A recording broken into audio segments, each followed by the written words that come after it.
Hey guys, how all of you beautiful people are doing? And yes, this is a new series, Accidental Gamer Hero. I accidentally saved the world and was granted 3 wishes when I died. Easy. First wish to reincarnate in the Naruto universe, and second is to reincarnate with the gamer ability. Third wish, I'll save it for later. /OC. So let's start without any delay. The entire Kaori affair settled somewhat cleanly without any unpleasant or unexpected surprises coming up.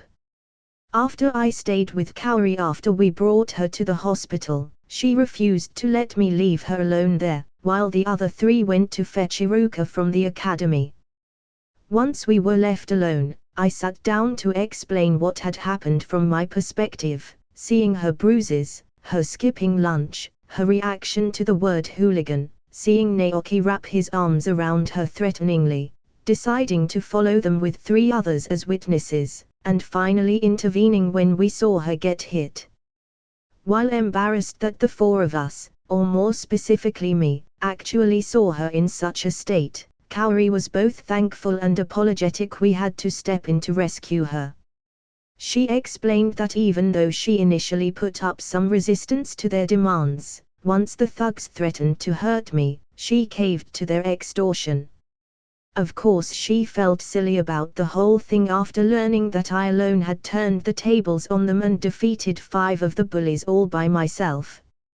I stopped her self-deprecation and even apologized, since they had only decided to mess with her because I fought them off in the first place. Kaori assured me that not only did she not put any blame on me for the whole thing, but the girl was actually dazzled by my heroism. She stated plainly that her gratitude was immeasurable and that she would think of a way to repay me somehow. I thought that her claims were exaggerated since I wasn't the only one who took part in the mission. Moreover, I had only begun looking into the issue because of a quest alert, but I wasn't going to tell her that. But I was still heartened, albeit slightly wary, by her proclamation. That was when Iruka had arrived with the 3 other students in tow, following which I described the entire incident in detail. At first, the tune-in was somewhat skeptical about our claims of the little extortion or robbery racket that we were speaking of, until I prompted Kaori to lift up her sleeves and the bottom of her shirt to reveal the ugly bruises that had been left by the bullies. Once Iruka saw her injuries, he started taking our story a lot more seriously. He was furious that such an incident could have occurred under the noses of the instructors, but at the same time reserved his judgment for when the accused could be gathered and questioned appropriately. But he hadn't known any of us to be liars, so he was already leaning to our side. The instructor also lectured us when we told him about how we had followed Naoki and Kaori, informing any instructors, before outright reprimanding us for engaging the thugs in a fight. When I questioned the man about what he would have done in our shoes, letting them continue to beat Kaori or stepping in to stop them immediately after the first hit, he grudgingly understood our justifications for doing so. Iruka left soon after to bring the principal of the Shinobi Academy and fill him in on what happened, as well as to gather the accused extortionists to hear their side. This didn't take long, as the bullies were already filtering into the hospital along with 1 or both of their parents to be treated for the injuries we had given them, especially Naoki, who was still nursing a bloody nose. Naoki, upon spotting me just resting at the lobby area, pointed me out to his parents and said something that was muffled due to his mangled sinuses. His friends seemed to be corroborating with his words as they too pointed at me and shouted, "Yeah, he is the one who attacked us. Him and his friends." Their parents, upon hearing their children's accusations, angrily stormed towards me. So you were the one who attacked our boys? How dare you lay your hands on them, you delinquent? We will make sure you get expelled from the academy, no, that you get sent to prison." I instantly understood that their children had told them a slightly modified version of the events that had occurred, conveniently leaving out their entire extortion racket from their stories. I didn't doubt that the bullies would have framed the entire incident that had them being seen as victims to a senseless assault of the blue and without cause. I put up a hand to interrupt them. Do you even know the full story, or are you just content screaming at a child before you ask for the other side of the story? Their eyes bulged, as though infuriated that a child had the sheer audacity to talk back. How dare you talk back, you hooligan? You should be begging for our forgiveness after attacking our sweet, innocent little babies. I rolled my eyes. Why should I be the one begging for forgiveness when your children were the ones who had been bullying my friend in the first place? They were threatening a girl and beating her to take money from her. Money that is given to her by the state as a stipend because she is an orphan. Tell me, what is there to forgive? He's lying, Mom. We didn't do anything like that. These orphan kids only know how to lie. One of the bullies yelled out from behind his mom's back. Coward! Liar! She screamed at me, you have no manners, treating your elders without respect. As expected of an orphan without parents to properly teach them otherwise. You grew up to be such delinquents, hooligans, disobedient little criminals. I cringed. Because of course they would point out my status as an orphan not as an unfortunate circumstance, but as evidence of my lack of morals and degenerate character. I was indeed a degenerate lacking morals, but that was not because I didn't have parents. It was the parents in my previous life who molded me to become the way I am. I decided to ignore them, seeing that they had no interest in having a rational conversation. There was no way they would doubt for even a moment their children's innocence in their eyes. So there was no point trying to talk to these people. It would just be a waste of my breath. At that moment, Hinata, Shikamaru and Shino came to the reception area after hearing the commotion. Just like before, the little thugs pointed them out to their parents. It's them, the clan kids who attacked us. Mom, Dad, go get them. The parents' eyes brightened, having found new targets that were much easier to deal with than the troublesome me. You three. You attacked our children along with that little gangster, didn't you? Get your parents here, we want to lodge an official complaint. A particularly loud woman shrieked at the three, whom were caught off guard by the sudden accusation. Hinata looked panicked and didn't know how to react. Truthfully, I did feel bad for putting them in this position, since I was the one who asked for their help in the first place. So I went to stand in front of Hinata, acting as a sort of bulwark against the torrent of the mob's angry tirade. Shikamaru lazily dug his ear with his little finger. Excuse me, lady, but you should get your stories straight first before coming up and barking at us. Good grief, how troublesome. Be barking. I expected something like that from the orphan, but I suppose children from those Shinobi clans are no better, huh? As expected from savage Shinobi clans, they can only raise arrogant, violent children who randomly attack innocent children just to sate their innate violent tendencies. The Hokage will hear about this. We are going to censure your clans. Her rant naturally drew the ire of the various clan shinobis who were working at or visiting the hospital and had been listening to their entire tirade. A Hyuga clan member working at the hospital, who because of their Keki Genkai made excellent medic nins, had no choice but to intervene upon hearing such an insult. Pardon me, but I take offense from your claims. Lady Hinata is the epitome of class and elegance. I request for you to take back your words. Anaburam silently came behind Shino, acting as a silent support while Anakimichi and Inara, judging by their appearances, similarly stepped in. one to defend the heir of his clan, while the other went to back their long-time allies and friends. The Rotunda Kimichi glared and shouted, "Hey! What did you say? Arrogant and savage. You better be ready to take responsibility for those words." The parents of the bullies, who suddenly found themselves confronted by adults rather than easy to bully children, took a few steps back. What are you trying to do? We won't let you silence us. You clan shinobi always think you are better than us civilians. We won't be bullied by you. Their hypocrisy aside, their maintenance that they were being bullied by the clan members drew more attention from other clan shinobi or shinobi who were friends with these clan members.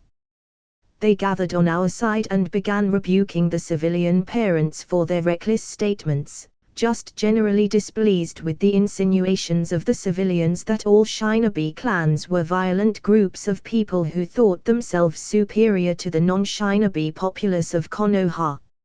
Seeing the parents of the bullies being ganged up on by shinobi, other civilians who may have at one time or another been discriminated against for not being able to use chakra joined the conflict, inadvertently joining the side of the bullies.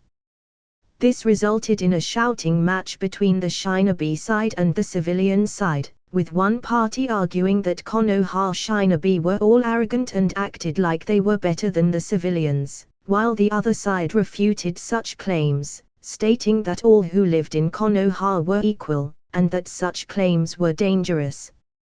That was the scene in which the principal of the Konoha Academy and Iruka encountered when they entered the hospital, the reception area clamoring and rowdy with each side condemning the other.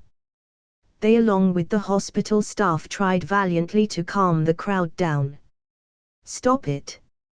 This is a hospital," a doctor shouted, but his voice was drowned out from the chaotic scene of everyone shouting at once. The cause of the commotion, us, were stuck in the middle of the mess. Hinata was shaking from all the noise and attention, although Shino and Shikamaru seemed unperturbed by the commotion. I held Hinata's hand in my own, hoping it was enough to bring some measure of comfort to the frightened child. Her trembling lessened, and when she looked up at who was holding her hands, I gave her a comforting smile, saying, "Don't be afraid. I'm here." She blushed slightly but otherwise seemed encouraged by my words. The minor dispute had ignited into a small-scale protest that threatened to bubble over and spill into the streets of Konoha before a wave of chakra swept the lobby area. For the civilians, it was an intense, suffocating feeling, as though they had suddenly found themselves submerged 100 feet deep in the cold, crushing ocean. For the shinobi, it wasn't much better either. "Enough!"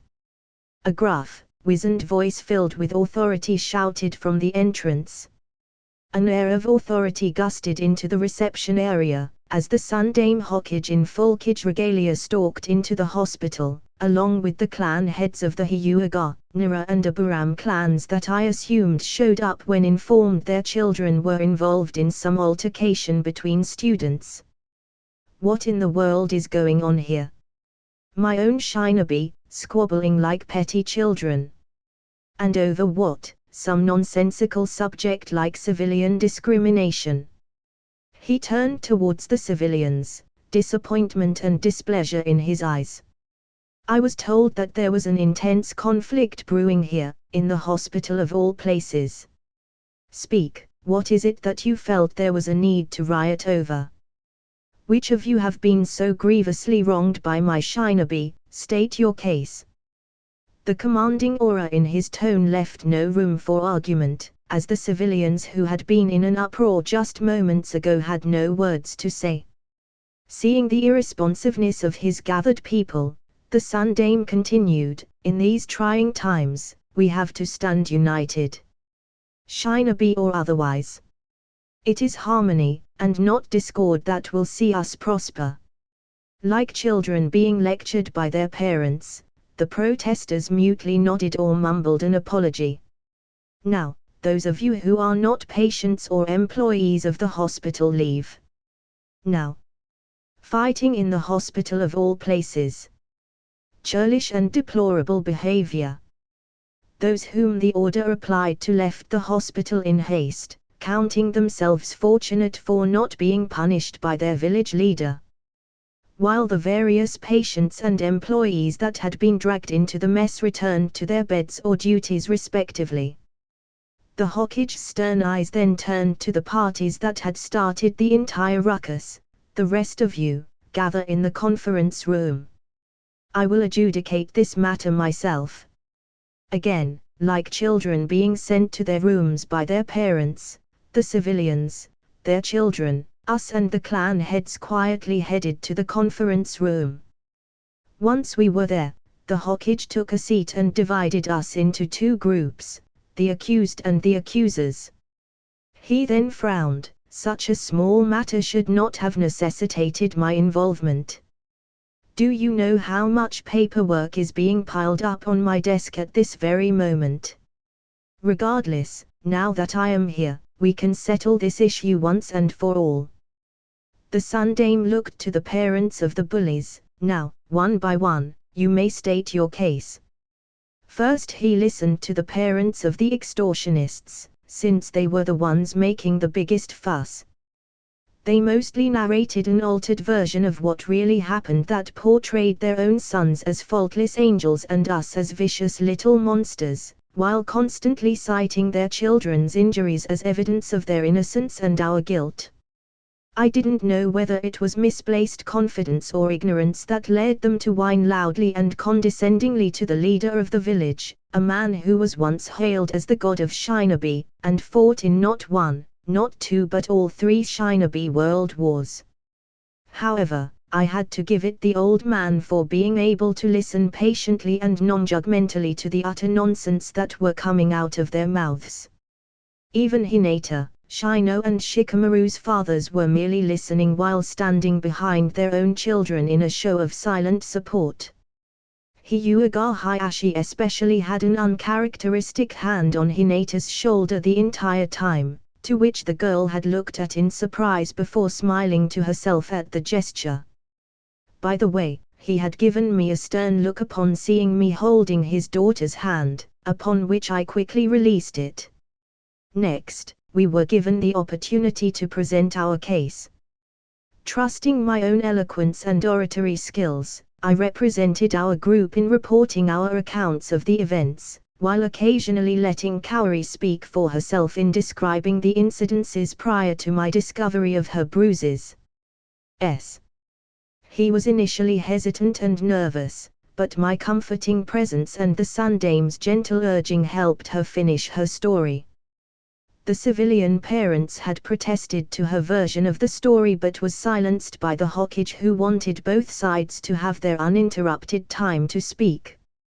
When I narrated the final moments of the fight which saw Naoki pull a kunai on his captured hostage, the mood shifted imperceptibly. The incident had gone from a childish case of bullying and stealing to the equivalent of a felony charge involving aggravated assault with a deadly weapon. As expected, Naoki's parents heavily objected to my version of events. He's lying, Hokage-sama. You can't trust him. Our son is a faultless angel and wouldn't even hurt a fly. Thinking back to the insidious look on his face as he kicked Kaori, I snorted in derision at their statement, which only incensed them further. See. He doesn't have a single respectful bone in his body. Please, Hokage-sama, send that little monster to prison. Ignoring their request, the Hokage then asked Hinata, Shikamaru and Shino to give their testimony as well. Even then, the civilian parents wouldn't budge one bit from their position, quickly claiming that they too were lying to protect themselves from prosecution. The Hokage, the principal and our instructor were at an impasse at how to proceed. The accusations had settled into a case of he said she said, with no hard evidence of either side's claims. As they were discussing amongst themselves how to best handle this case, Shikamaru suddenly spoke up. Ano, like we mentioned earlier, we saw Naoki take the 1,000 Ryo note from Kaori earlier. It is possible that he might still have it on him, he suggested. Naoki paled at Shikamaru's words and retreated behind his father's protective figure. The Hokage stroked his beard. Is that so? Then, young Naoki, might I request your pockets be searched for the money? Naoki's father pulled his son behind him. This isn't right. We know our rights. You can't just search him without just cause. I rolled my eyes. This wasn't a case of unjustified policing. His son was being accused of robbing, assault and attempted assault with a deadly weapon. It was no longer just a case of a schoolyard brawl. The Sundame levied a stern gaze on Naoki's father. If Naoki has nothing to hide, then there should be no reason to not subject himself to being searched. Refusing would only deepen our suspicions of his culpability. No. Naoki's father hesitated before reluctantly agreeing, although his son had more to say about that. Dad, wait.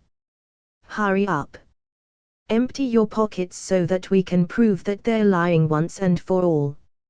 Naoki gulped and did so, and as he turned out his pockets, a distinctive 1,000 Ryo note fell out, causing everyone's eyes to widen.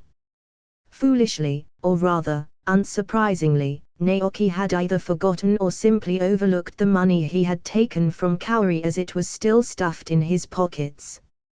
Naoki, can you explain what that 1,000 Ryo note was doing in your pockets? The Hokage asked with a steely gaze. The weasel stammered, struggling to come up with an explanation, before his father interceded on his behalf. I gave that to him. Yes, that's right, it was an allowance. Naoki visibly sighed in relief, which was suspicious in and of itself. The Hokage quirked an eyebrow. And you did not deign to mention it until after the money was uncovered. It slipped my mind, that's all. What, is it a crime to give my son an allowance and forget about it? He bullishly insisted. Hiruzen frowned. You know, it is entirely possible for me to invite a Yamanaka to investigate the truth. The Yamanaka, if you're unfamiliar, specialize in mind-related techniques that will resolve this matter at once. Both father and son visibly paled at the thought, but I do not wish to go to such an extreme for what can be resolved very simply. But then, to everyone and especially his daughter's surprise, Hayashi stepped forward with disdain in his eyes. HMPH, their accusations are utter rubbish. Explain, Hayashi. The Hokage prompted. Hayashi made a gesture with his hand, and one of the Hyuga clan members that had followed the clan head into the hospital stepped forward. This man is Hyuga Ko, a bodyguard that has been assigned to my daughter. Ever since the Kumo incident a few years back, she has been unknowingly shadowed by a protective detail comprised entirely of Hyuga clan members who watch her 24/7. He explained, with Hinata looking in disbelief. That was an aspect of the fallout from the Hyuga affair that I hadn't even considered nor remembered the anime ever revealing. But it made sense that given the scare the attempted kidnapping had caused, more safeguards and layers of protection would have been placed around Hinata, one of two main branch clan members who were currently defenseless against any would-be kidnappers. Hayashi continued, that means the entire extortion had been personally witnessed by Ko here, who also subsequently notified me of the entire affair via wireless radio. I then watched the incident unfold with my own eyes through our clan's doujutsu. Additionally, I ordered Ko and the other bodyguards not to directly interfere in any manner unless she was truly in danger, as is their standard protocol. Thus, that riffraff's guilt has been personally witnessed by myself and several other witnesses. The only thing my daughter and her friends are guilty of is standing up against bullies and fighting for their friend. He concluded before stepping behind Hinata again and putting back his comforting hand on her shoulder. I titled my head upwards. With that damning piece of eyewitness testimony, how else could they wiggle out from underneath the accusations? Turns out, worms still manage to find a way. That means nothing. How can we trust what her own family members are saying as being the truth? Besides, those bodyguards of hers, if they really are one, are motivated to protect that girl. So for all we know, they could be making all of it up to cover it up. One of the parents claimed, persisting in their children's innocence. Hayashi's face scrunched up in cold fury. Are you suggesting that my clan members and I are intentionally deceiving the Hokage? For something as silly as covering up a petty, childish squabble between children. Such accusations have consequences. He turned to the Sandame, bowing deeply. Hokage-sama, I beseech you for a swift rebuttal in defense of my clan's trustworthiness and to censure their irresponsible words. The civilians panicked, bowing deeply themselves. Hokage-sama, we implore you to not take his words at face value. Justice is on our side. I almost gagged at how much bullshit was they were vomiting all over the room. Justice is on our side. It was utterly nauseating how deluded and how little self-awareness they possessed. The Hokage mulled over the decision, and I could sort of understand why he was hesitating.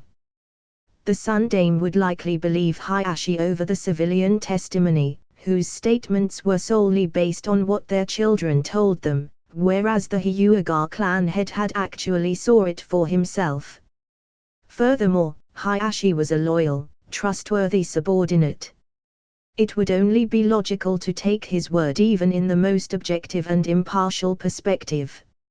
However, I was guessing that because of the prior issue where the entire affair had blown up to ridiculous proportions, the Hokage needed to take into consideration how his decision might affect the fragile balance between the civilians and the shinobi. Legal jurisprudence aside, politics was also involved in the adjudication of this case. Seeing this impasse, I suddenly remembered something Naoki had mentioned before. So I stepped forward to offer what I thought might end this once and for all. Hokage-sama, if I may, might I present another witness for their testimony? The room looked at me, and the Sandame raised his brow. Millimeter, who do you have in mind? I turned to Naoki and his father, smiling. Naoki's older brother. The pair immediately protested. What for what cause? Naoki, you mentioned earlier that you had your older brother's support for what you did. So I have to assume that he was aware of the entire scheme. I asked, already knowing what his answer will be. That is, yes. Well, wait, no, of course he doesn't. He sputtered, feebly trying to deny it. I looked at the Sandame. Hokage-sama, perhaps Naoki's older brother can be summoned and questioned. The old man looked pleasantly surprised at that revelation and nodded in agreement. Naoki's father unsurprisingly protested. Hokage-sama, surely there is no need to involve Naoto. He is a proper and upstanding shinobi of Konoha. You can't do that. Upon hearing that, the Sandame glowered at the impudent man, a fraction of his killing intent slipping out. You do not get to tell me what I can and can't do with my shinobi. All shinobi who swear loyalty to Konoha are under my direct command.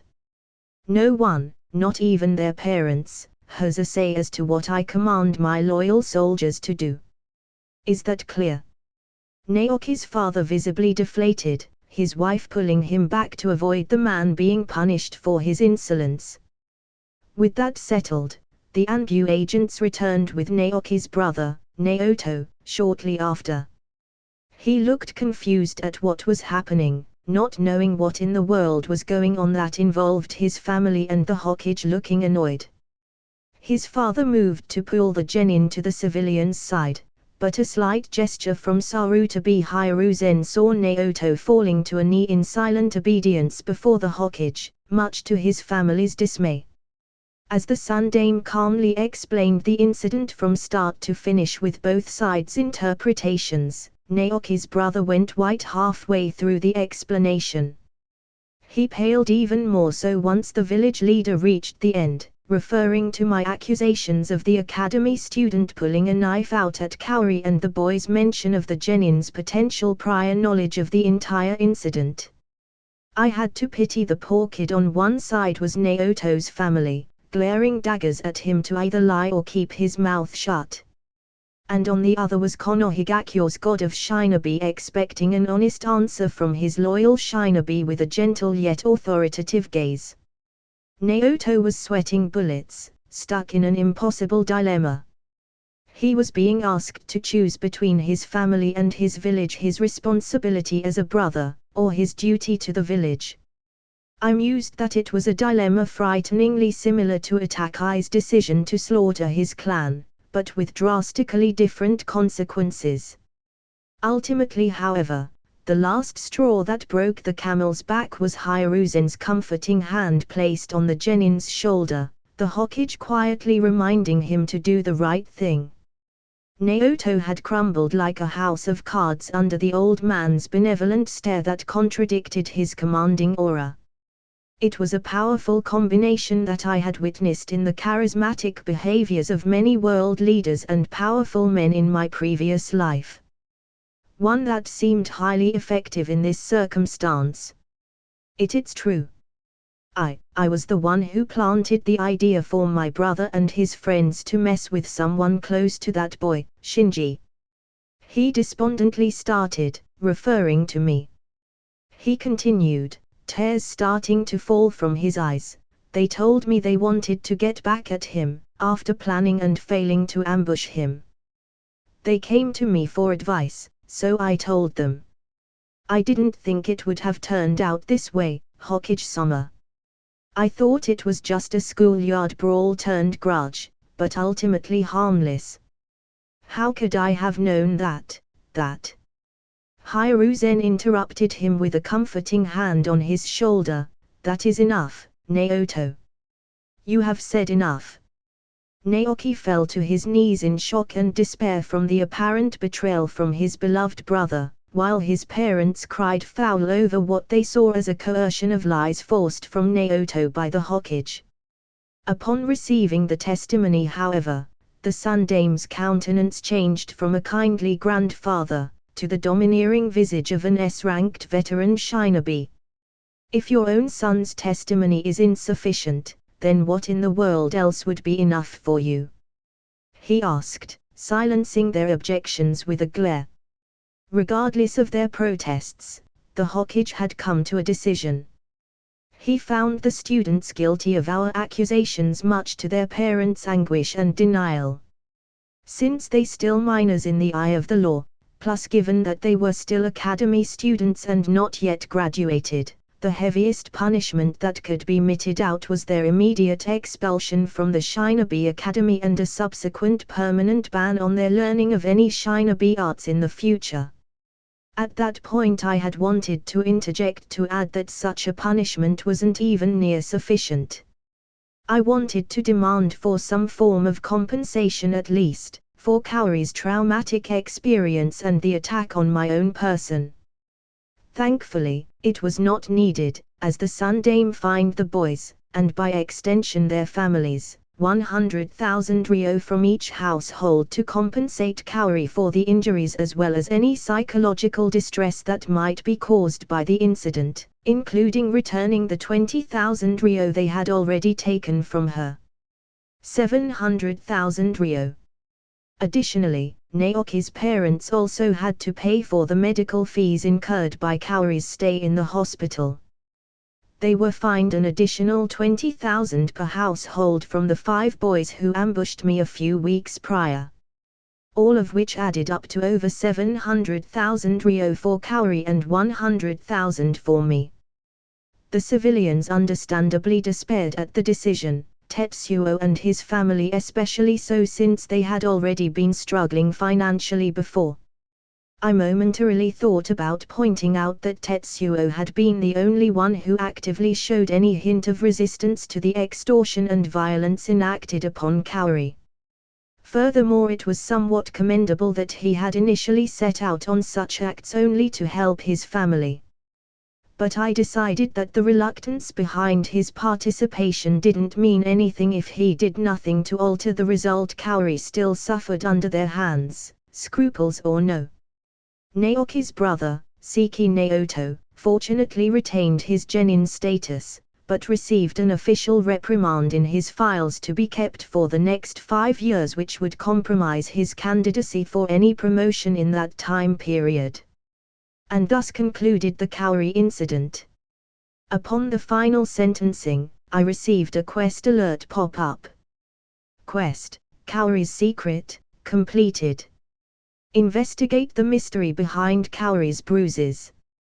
Find out what actually happened to Kaori, square root. Help Kaori with her problem, square root. Hidden: report the truth to the proper authorities, square root. Hidden: gather evidence of the extortion, square root. Hidden: complete the quest alone, x. Hidden: complete the quest with partners, square root. Rewards: plus 1000 EXP. Hidden: rep increased significantly with Konohigakyo no Sato. Hidden: Jutsu Scroll, Kaiten, Gakeikyuan no Jutsu. Hidden: plus 10 points. Hidden: plus 5 points, x. It appeared that I would have completed a hidden objective either way, regardless if I had worked alone or with others, but completing the quest with companions gave double the free stat points than I would have gotten had I went lone wolf. The system's agenda was blatantly transparent. Rewarding me for saving lives and working in a team was the bloody thing driving me towards the path of a shounen protagonist. Because I wasn't even mad at that, since it did line up with my own plans nicely. The Jutsu Scroll, as I had later found out in the privacy of my apartment's bathroom, appeared in my inventory. Thankfully, it didn't appear in a puff of smoke in front of everyone present there, or it would have been impossible to explain away the phenomenon. Following the conclusion of the sentencing, the civilian families along with their now expelled children left the hospital, with the parents cursing out their children for their participation in the harebrained extortion scheme, costing them their futures and over 100,000 ryo in compensation. With the evidence laid bare in front of their eyes, they could no longer deny the truth of the matter. The Hokage then spoke to the four of us, Shikamaru, Shino, Hinata and me. He first congratulated us for a wonderful display of what we have been taught in the Shinobi Academy, commending our courage and ethics for doing the right thing by helping our friend in need. He explained that we truly inherited the will of fire in caring enough for our friend to investigate the peculiarities in Kaori's behavior and acting on our suspicions.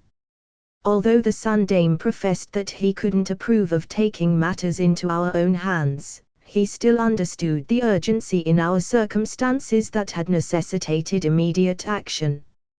He then admitted that had he been in our shoes, he would have done the same thing. So even if protocol determined that we should be punished, albeit lightly, for our deeds, he couldn't in good conscience do so when he himself would have repeated our actions without regrets. After we were dismissed, Shikakunara had a brief talk with his son before bringing Shikamaru back to their clan compound.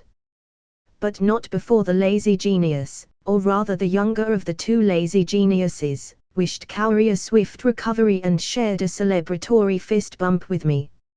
Shino quietly bid us farewell and left with his father, Shibuyaburam. The stoic pair exchanging no words between them as they walked out of the hospital. The biggest surprise, however, was Hayashi openly commending Hinata for her strength in character, courage to face off against older foes and proficiency in the gentle fist. He had been watching the encounter in real time from his office in the Hyuga clan compound, and he found Hinata's execution of their clan techniques to be better than expected, satisfactory almost. Not perfect to say the least, but his confidence in her was rekindled. In response, Hinata could only look back in amazement and disbelief at the sudden shift in his attitude towards her. Turns out, all Hayashi needed was a demonstration of the extent of Hinata's innate talent, and a reminder of her potential given adequate attention.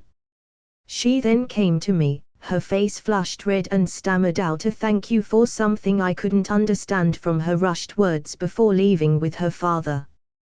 Whereas for Kaori, she had to stay in the hospital ward overnight for observation just in case there were any unforeseen complications in the injuries she suffered or from her treatment. Even though the girl had received a massive payout from the ordeal, to a sum total of 720,000 ryo in compensation, she seemed not even slightly happy about the outcome. Sure, she was glad that her offenders had been caught and punished appropriately, but the trauma of what had happened to her, especially for a 9-year-old child, was still overwhelming for the girl. And since the only people she could call family were the orphanage's head caretaker Rie and I, she had little people to pour her heart out to. The hospital could treat the wounds on the body, but the scars on her heart would remain and fester if given the chance. Seeing her plight, the village arranged for Kaori a series of mandatory counseling sessions with specialists to ensure there was no lasting damage to her psyche, and if there were, to help her return to a healthy mental state. As for me, I was just glad that the whole thing was over with and that Kaori had thankfully come out of it relatively unscathed. Well, as unscathed as she could be following what had happened to her. I would give anything for the opportunity to ensure the guilty party's punishment was a tad bit more violent, but for now, as long as no more harm would come to Kaori and as long as she herself did not call for violence, I would stay my hand to.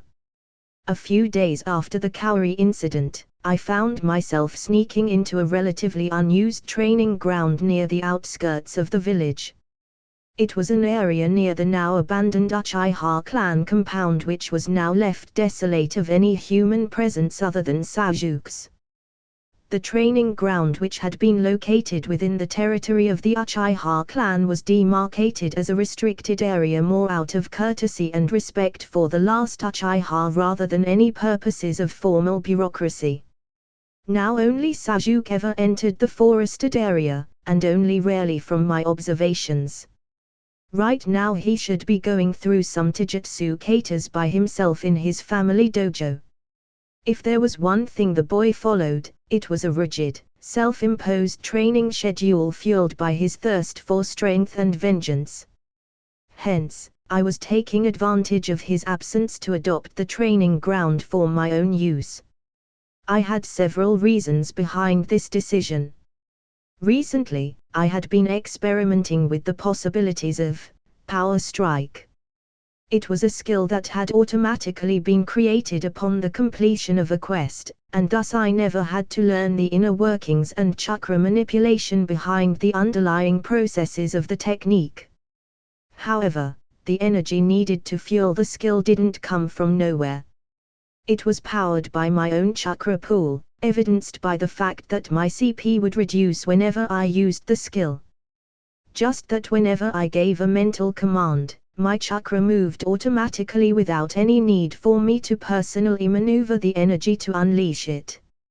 However, through repeated usage, either in mock duels with other students or grinding the skill to level it up on my own, I became more and more familiar with the movement of the chakra that occurred when I activated the skill.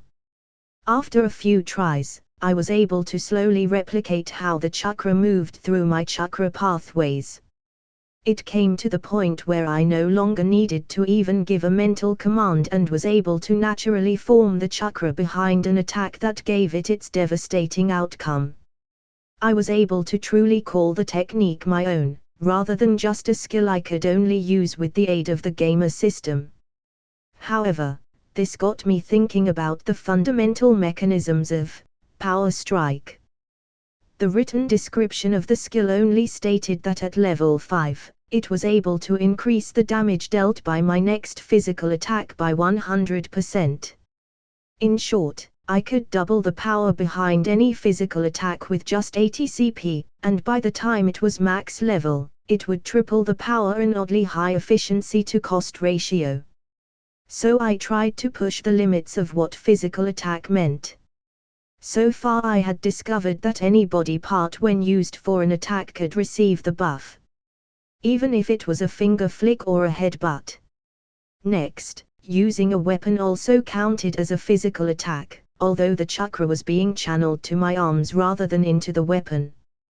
But that also meant that throwing said weapon did not receive the double damage effect, only increasing its momentum and speed when thrown. And then, during a meditation session, I had a thought.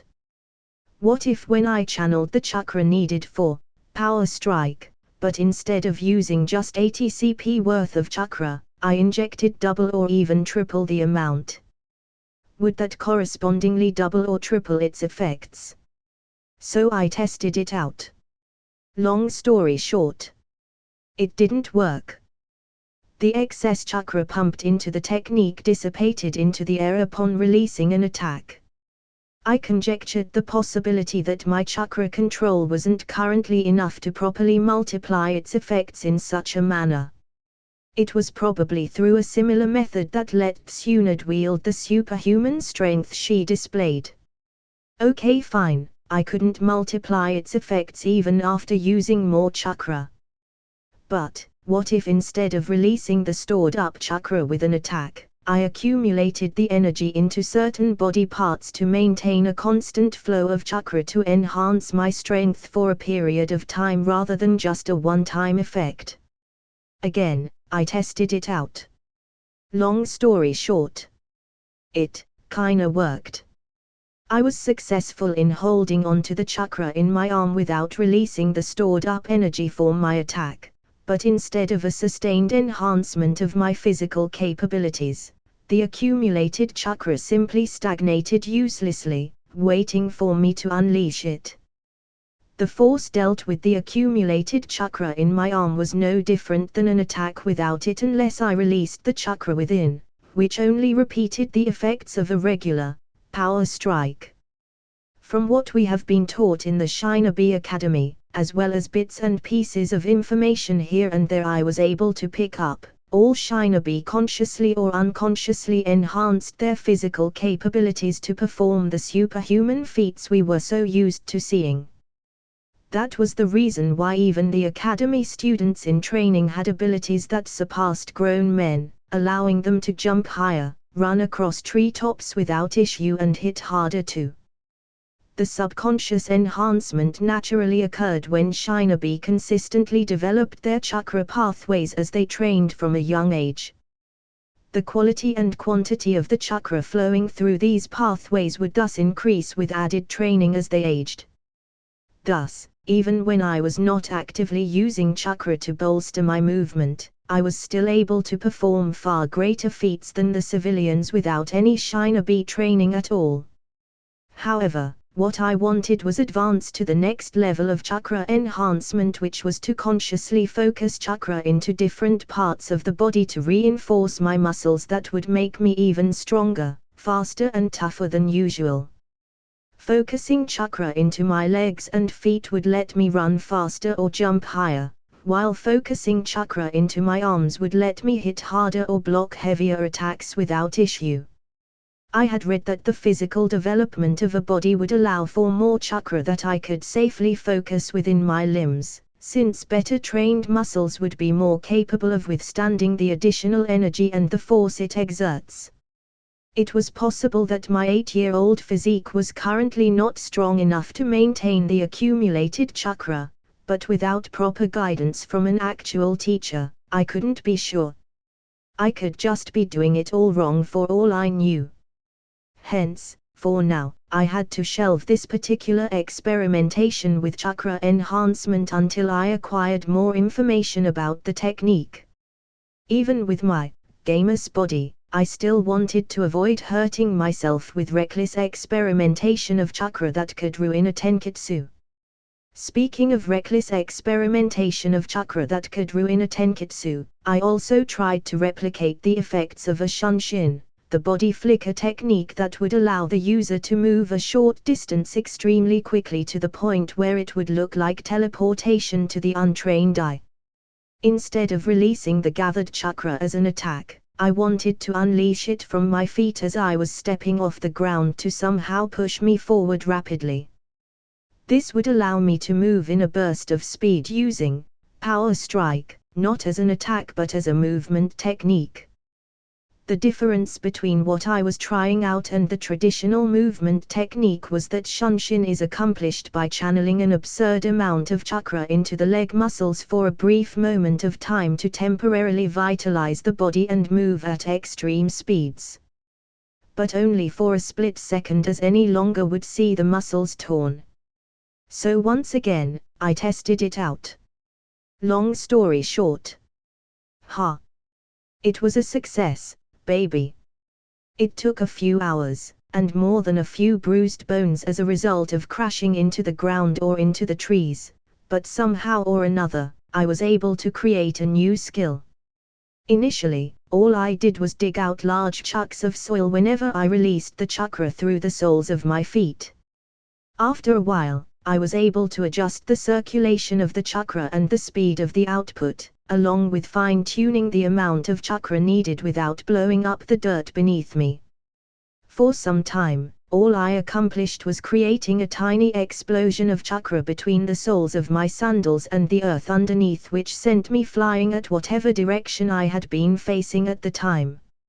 However, with some more refinement of the technique, I was able to successfully push myself off the ground in a burst of speed that was more controlled than before.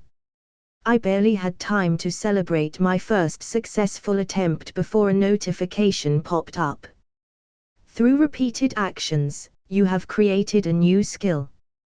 Flash Step has been added to your skill page. Through continuous training, you have gained +1 DEX. Flash Step, active, LVL, 1. CP cost, 100. When used, allows for high-speed movement up to a range of 5 meters. Improved proficiency in the ability increases speed and range of movement. I couldn't help but grin stupidly with a successful experimentation at long last. I immediately tried out the new skill repeatedly, hoping to familiarize myself with the new skill. However, I found out the hard way that there was an unintended side effect for using the skill multiple times in a row consecutively and without rest. After the 5th or 6th consecutive use of Flash Step, that saw me speeding around the thankfully empty training ground, I suddenly felt excruciating pain in my right calf before collapsing with a muffled scream while clutching my leg. -782 HP. IT hurts, IT hurts, IT hurts, IT hurts, IT hurts, IT hurts, IT hurts, IT hurts, IT hurts, IT hurts, IT hurts, IT hurts, IT hurts, IT hurts, IT hurts, IT hurts, IT hurts, IT hurts, IT hurts, IT hurts. The blinding pain was all I could think about for a few seconds as I lay in a fetal position on the ground, holding onto my right leg while screaming into my shirt. But it was only for that few seconds, as a refreshing cleansing effect from Gamer's mind cleared my head of the distraction. Being able to focus better now, I looked down and saw blood pouring out of the pores of my calf. There looked to be no outward damage on the surface of my skin, but the unbearable pain told me otherwise. The damage must have been internal. It didn't feel like a torn muscle that I had been through before and was incomparable to what I was feeling now. Even now I could feel the pain shooting through my body like someone was digging a rusty knife into my leg, twisting and mangling the nerves and strands of muscles. It was nothing like I had ever experienced before.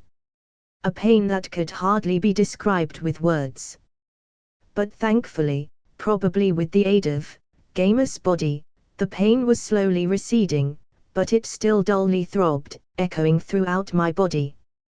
Which was bizarre, since Gamer's body usually only used pain as an indication that I had taken damage, and only for a few moments before dissipating completely. I called out my status to see what was happening to me. On my status page, I saw that I currently only had a little over 1,700 HP from my maximum of what had been 2,500, but was now inexplicably sitting at 2,100 instead. Next to my HP bar was my current HP regeneration rate at 34.5/min. Which meant it was going to take me around 11 minutes or so to fully recover the lost HP. I was confused at exactly what had just happened until I saw that underneath my stats, I had a new status effect, ruptured muscles. How the hell did I get that? I was only practicing my newly acquired skill when, I pulled up my skill page once more to check out the skill, only to see a new addition to the skill description that hadn't been there before. Flash Step, active, LVL, 1. CP cost, 100. When used, allows for high-speed movement up to a range of 5 meters. Improved proficiency in the ability increases speed and range of movement. Asterisk consecutive usage at current skill and physical stat level will cause ruptured muscles, status debuff asterisk. Oh, that's just brilliant. Excellent timing, system. Thanks.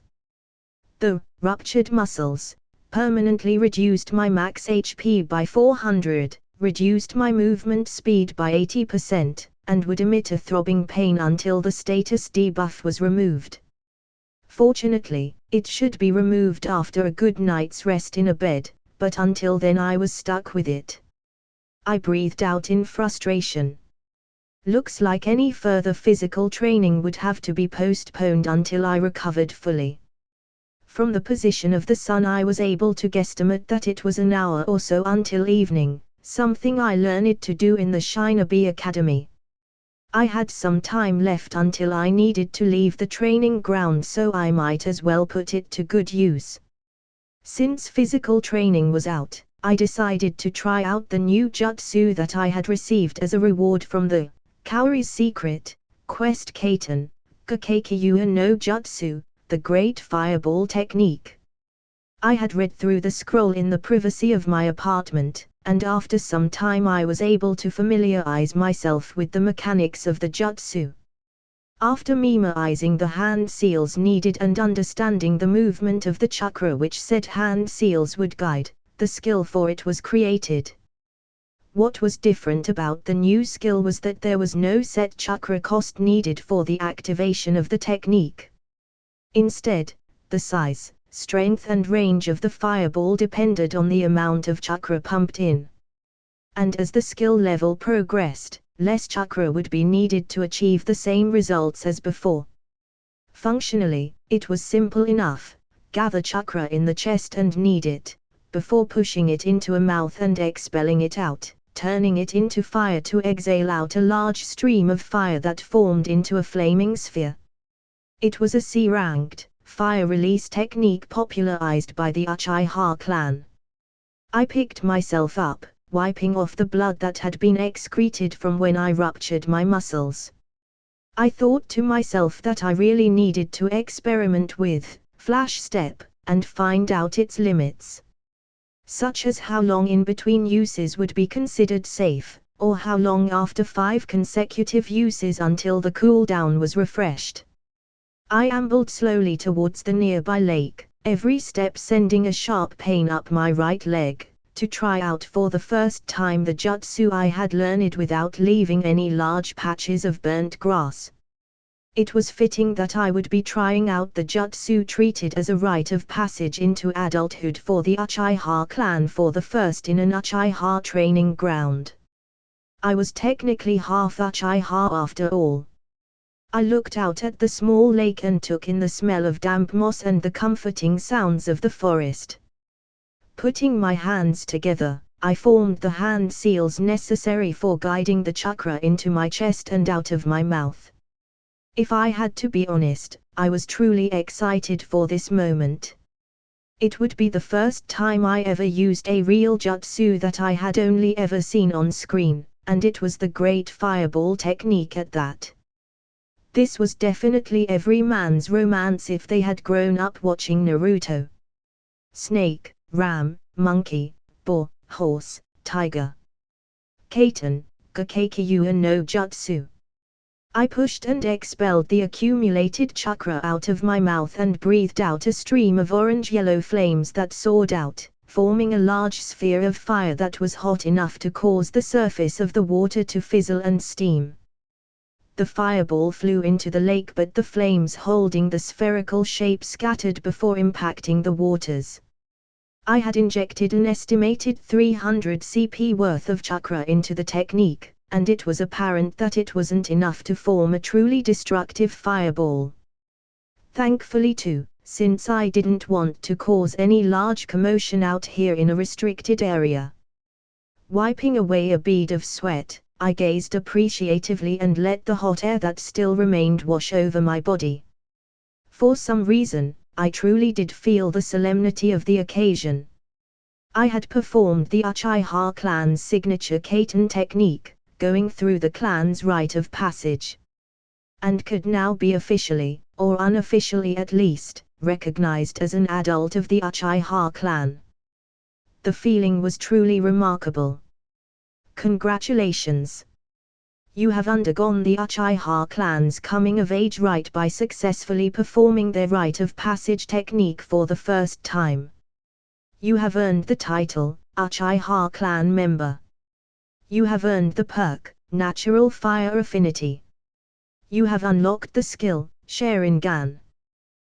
Wait, what? I stared blankly at the latest congratulatory notification that had just popped up after I successfully performed the great fireball technique. I didn't really know what to think about the apparent achievement I had just accomplished. Moreover, oddly enough, the Sharingan Daojutsu was even unlocked by the gamer system. Stroking my chin, I opened up my status page to check the new title, perk, and naturally the new skill I had just received. Title: Happy Smiley.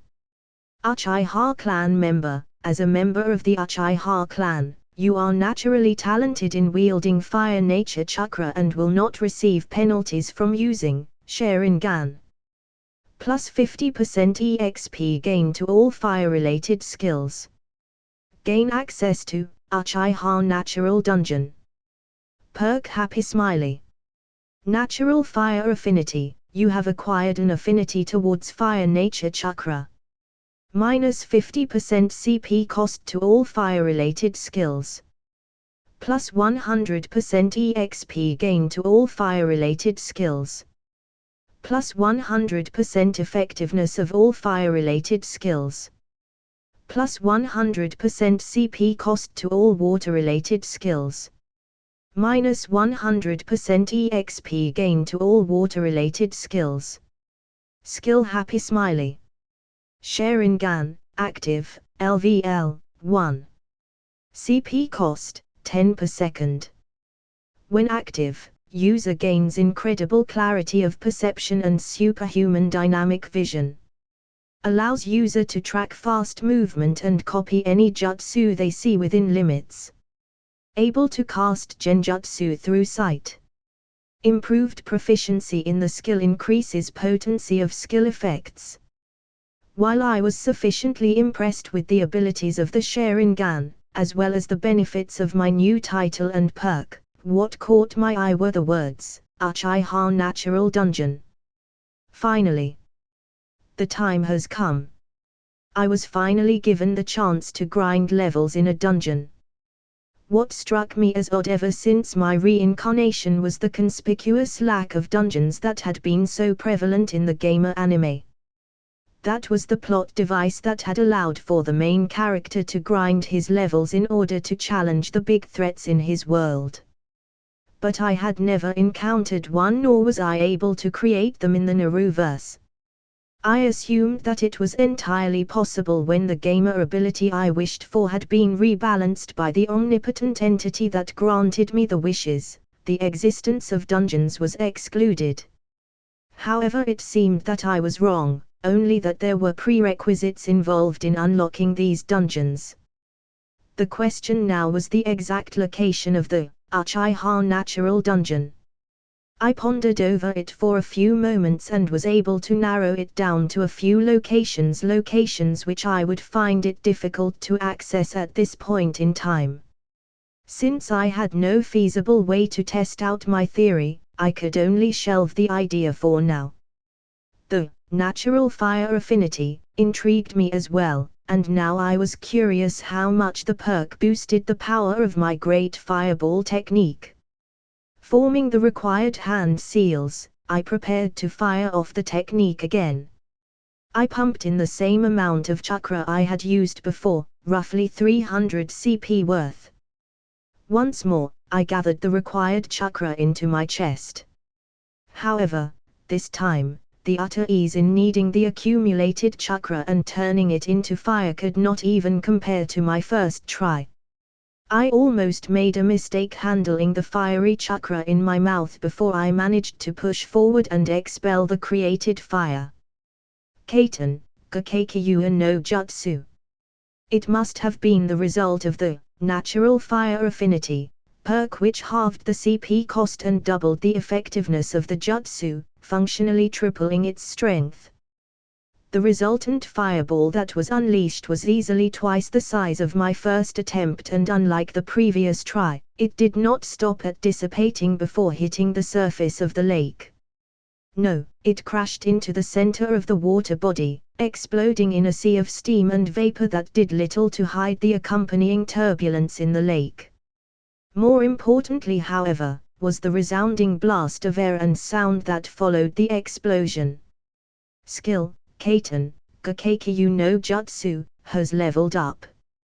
Damn, the Uchiha clan member, title earned, natural fire affinity, really boosted the EXP gain for fire-related skills, seeing how it leveled up after only the second usage.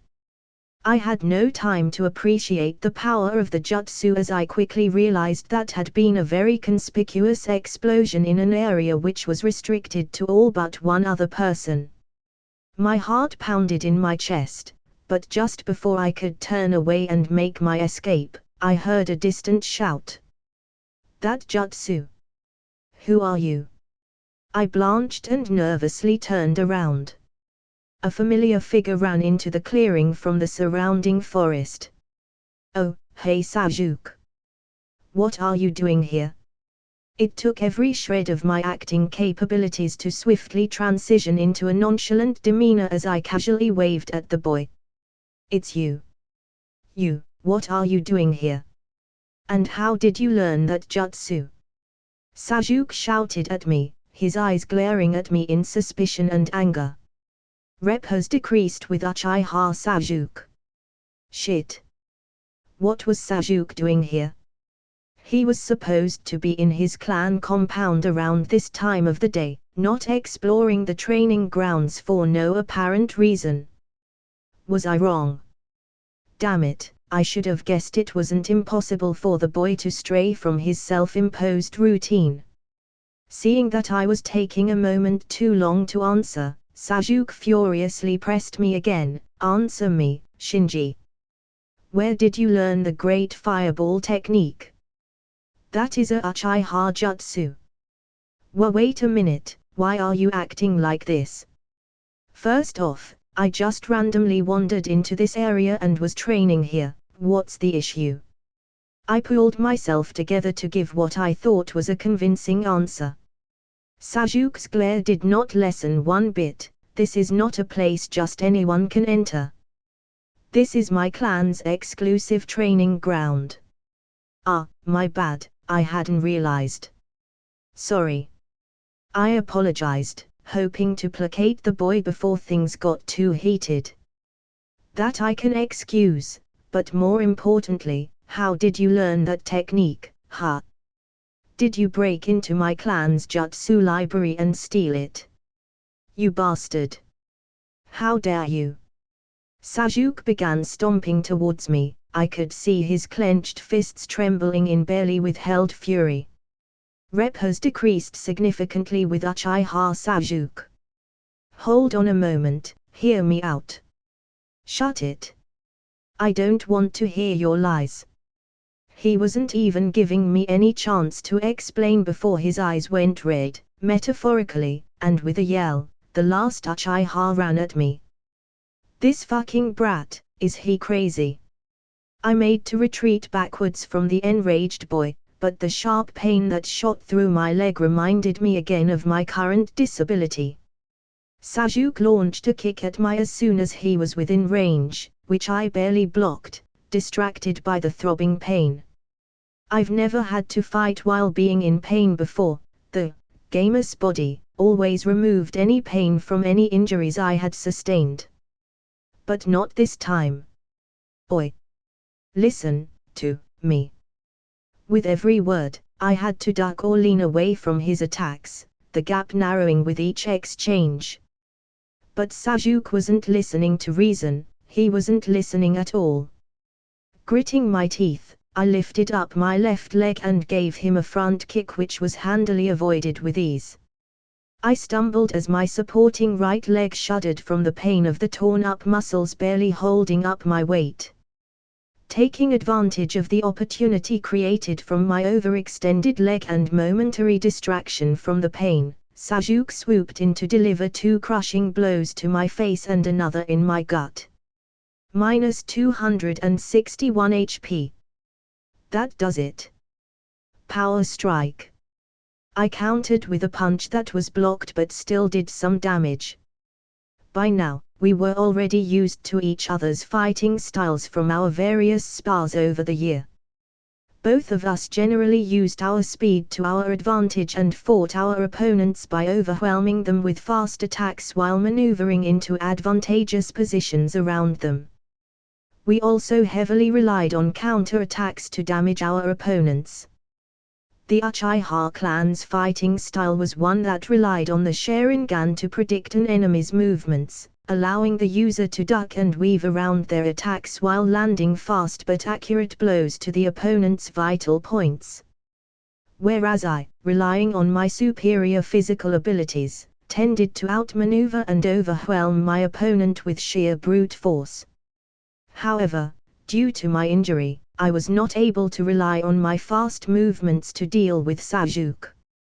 I could only fall back on the power of my hits to hopefully deter the boy and buy myself some time to come up with an acceptable excuse. I followed up on my attack with a hook to his face, trying to bypass his defense. But Sajuk was indeed a sharp kid, as he had already noticed I was hobbling on my right leg. Ducking under the hook, he smashed a vicious low kick against my right leg that caused me to scream in pain. This fucking kid. He's really driving me crazy. Biting down the pain, I stepped forward and caught him trying to back away.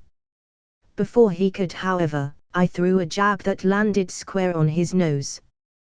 The power strike infused punch threw his head back, but Sajuk only returned with vengeance.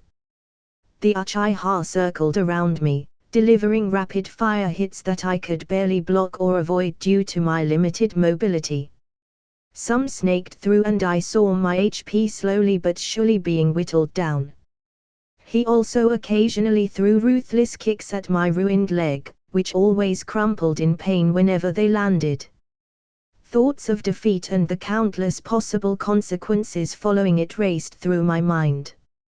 What would happen if Sajuk knocked me out and reported my presence to the authorities? What if they decided to investigate how I truly learned the C-ranked Kaiten Jutsu? Or what if Sajuk didn't stop at rendering me unconscious? The crazed kid looked like he wanted to murder me. What happens when my HP reached 0? Fuck this shit, I wasn't about to risk all that. But what was I supposed to do under his relentless barrage?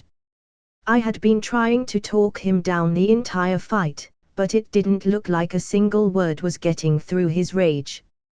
I had no choice, I could only use my latest acquired skill. There was the possibility that he might calm down, or at least be shocked into it, once he saw them. Or he could also very possibly mistake me for a Takai in disguise or something equally ridiculous and try to slit my throat. But either way, using it was the only way I could possibly get out of this mess. I gave a mental command, and my black irises slowly morphed into a crimson red while a single black tomo revolved around an equally black pupil. There was an instant shift in my perception of the world around me. Suddenly I saw everything in perfect detail. From the most minute rustling of the grass beneath us, to the near imperceptible beating of a cicada's wing as it took flight off of a tree in the distance. And Sajuk, who had been overwhelming me with his speed just a moment earlier, was looking like he was trying to move through mud. Right now he was sneakily throwing a low kick at my right leg, but he was moving so slowly, or rather through the Sharingan eyes, he looked like he was moving so slowly that I felt I had more than enough time to avoid it. I lifted my feet up, giving a wide berth from Sajuk's kick, before snapping them up to catch him in the face. The unexpected counter-attack launched the Uchiha away from me, who gracefully flipped and landed on his feet, snarling. But I watched as his scowl vanish, distorting first into confusion and then rapidly into incredulity. He had been focusing on my leg when I first activated the Sharingan. Only now did he take a proper look at my face, or more specifically, my almost glowing red eyes. "You those eyes, how did you?" Sajuk stammered out, before forming a hand seal and yelling, "Kai!" But there was no change to the appearance of my eyes even after he tried dismissing the non-existent genjutsu. I'm not under a genjutsu, then that means, how did you get those eyes?" I was in a dilemma. How should I play this? There was really only two ways I could go about doing this, the first being, "Now you know my secret, I was an Uchiha all along." Or two, "What eyes? Oh wait, I have the Sharingan." I have no idea how that happened. The decision to reveal my Daojutsu was impulsive, yes, but it was something I had put some thought into as well, or at least much thought as I could muster while being barraged by strikes from a 9-year-old child. There were similar merits and demerits to either choice I made. First and foremost, I could get out of the previously dicey situation if I handled what would come forth well. Secondly, if I managed to assuage the kids' questions well enough, I could also gain access to the Uchiha clan compound and their jutsu library, which could also give me the chance to locate the Uchiha Natural Dungeon. Next, being recognized as a family member, however distant, would be tremendous in acquiring Sajuk's trust and confidence. Not to mention being able to henceforth influence the Uchiha's decisions and ensure he makes it to the final war as strong as he needed to be. Although the cons to the decision was pretty clear as well. There was always the possibility he would run his mouth off to someone in the village and reveal my Uchiha ancestry, which would open up a whole can of worms I wasn't willing to touch with a 10-foot pole. There was also the chance that he might just break and go insane, take me as a proxy for Takai and try to murder me right here and now. He might even try to drag me into his whole "I need to avenge my family" crusade, which I wouldn't really mind, but it'd be annoying to explain to observers. However, what's done is done. The proverbial cat has been let out of the bag now, so I just had to roll with it and minimize the damage, or in the best case scenario, work it to my advantage. So now I had to decide how I was going to play this mysterious and calculative or innocent and confused. The first option would save me the trouble of explaining how I managed to learn the Great Fireball technique in the first place, since I could simply explain that I was able to witness someone perform the technique and was thus able to use it. However, I would also have to elaborate on how I managed to find out about my Uchiha parentage in the first place and who these parents were. And then I would have to account for my presence in the Uchiha training ground, as well as my reasons for hiding my lineage in the first place. That was a lot of explaining I would have to do. The second option would be more convenient, since I could act like I was just as confused as he was, and thus would not be able to answer whatever questions he would have for me. It'd play into my orphan background quite nicely too, since I didn't know who my parents were, which explains why I hadn't known of my bloodline in the first place. But the major disadvantage for this option was the inability for me to control the narrative. As I would have to play the part of the confused child, I couldn't spin the story however I wanted, as I'd be discovering the truth at the same time as Sasuke. Looking at the decision with a strict cost-benefit analysis, taking into account some margin for error and considering potential future gains that was as of yet unclear, the second option was objectively more appealing. And as I thought about it further, the more it made sense to me. Sasuke was a child, but a smart child. Whatever story I concocted up about the reasons behind why I hid my identity as a descendant of the Uchiha clan could eventually be seen through, even if it wouldn't be for some time. And that would only ruin whatever trust I had built between us once he unearths the deception. So my choice was pretty clear. Huh? What are you talking about? Why did you even attack me in the first place?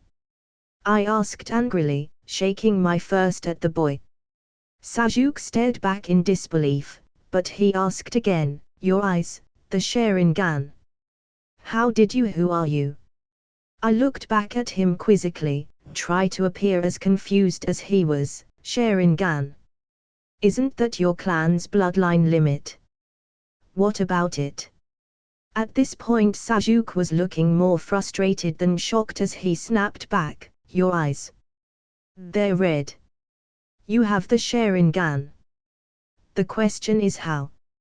I swear, you're really going crazy. First you attack me, and how you're saying that, what, I have red eyes. I'm not crazy. And I could never be mistaken about those eyes. I've seen them all my life. I see them in my dreams. I see them when I close my eyes. You have the Sharingan, there's no doubt about it. Looking haunted, Sasuke replied. I raised my eyebrow in amusement, really? I, an orphan, have your clan's vaunted copy eyes? Yeah. I think I would know if I did. Sasuke walked towards me in exasperation and pointed at the lake behind me. Just take a look at your reflection in the lake, then you'll see what I'm talking about. I turned to the lake behind me and looked back at him. Is this some ploy for you to push me into the water or something, because it ain't working? Just look at the damn water. He shouted, throwing his hands up in vexation. Fine, don't get your panties in a twist. But I swear to Kami if you push me from behind. I won't.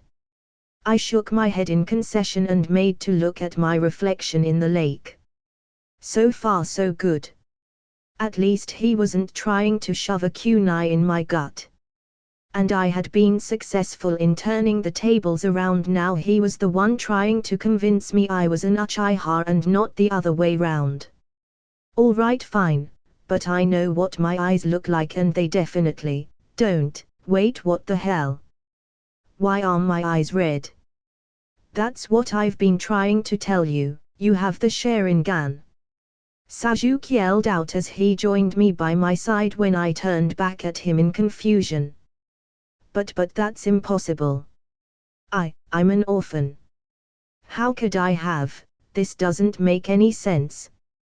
I grabbed his shoulders in my bewilderment and shook him. I don't know either. But one thing's for sure. You definitely have Uchiha blood in you to awaken the Sharingan. Only an Uchiha can wield its power. Sasuke answered unwaveringly. Well, the boy was going to be surprised when he finds out what Kakashi has under his headband, or what Danzo has under those bandages of his. Rep increased significantly with Uchiha Sasuke. I released him but stumbled slightly, only for the Uchiha to catch me with some concern. My chakra, what's happening? He looked puzzled for a moment before widening his eyes. My father told me about this before. Many Uchiha who awaken their Sharingan for the first time often collapse soon after since they don't know how to stop it. The Sharingan uses up chakra for every moment it's active. You're suffering from chakra exhaustion. Turn it off. I looked at him incredulously. What do you mean turn it off? I don't even know I turned it on in the first place. Sasuke thought for a moment. From what I've been taught, you just have to cut off the chakra being channeled into your eyes. Once deprived from chakra, your Sharingan will naturally return to normal. I repeated what he said under my breath, cut off chakra into my eyes. I'm not sure, but I think I know how. The red of my Sharingan slowly morphed back into my regular onyx black. Did it work? The Uchiha nodded. Yeah, it did. Now, I have some questions for you. How do you have the Sharingan? When I had activated the Sharingan, I could see with perfect clarity and pick up the smallest details. Which also meant that the entire time I was talking to Sasuke, I could read his expressions like I was reading a book. Every micro-expression, the faintest body language and slightest flicker in his eyes, told me every thought that went through his head. It was as close one could get to actually reading someone's mind. Of course, just picking up on those expressions without the ability to decipher the meaning behind them was useless. You had to know what that slight tug in the cheek meant, or what the minuscule quiver in the eye was supposed to represent, in order to interpret what that person was thinking. But for me, who spent years decoding falsehoods and duplicity from people whose sole intention was to get their scheming hands on my wealth, it was child's play to unravel the thoughts of a, child. At first Sasuke had been suspicious, but mostly startled at the sight of my eyes. And then frustration from my repeated denial of his claims.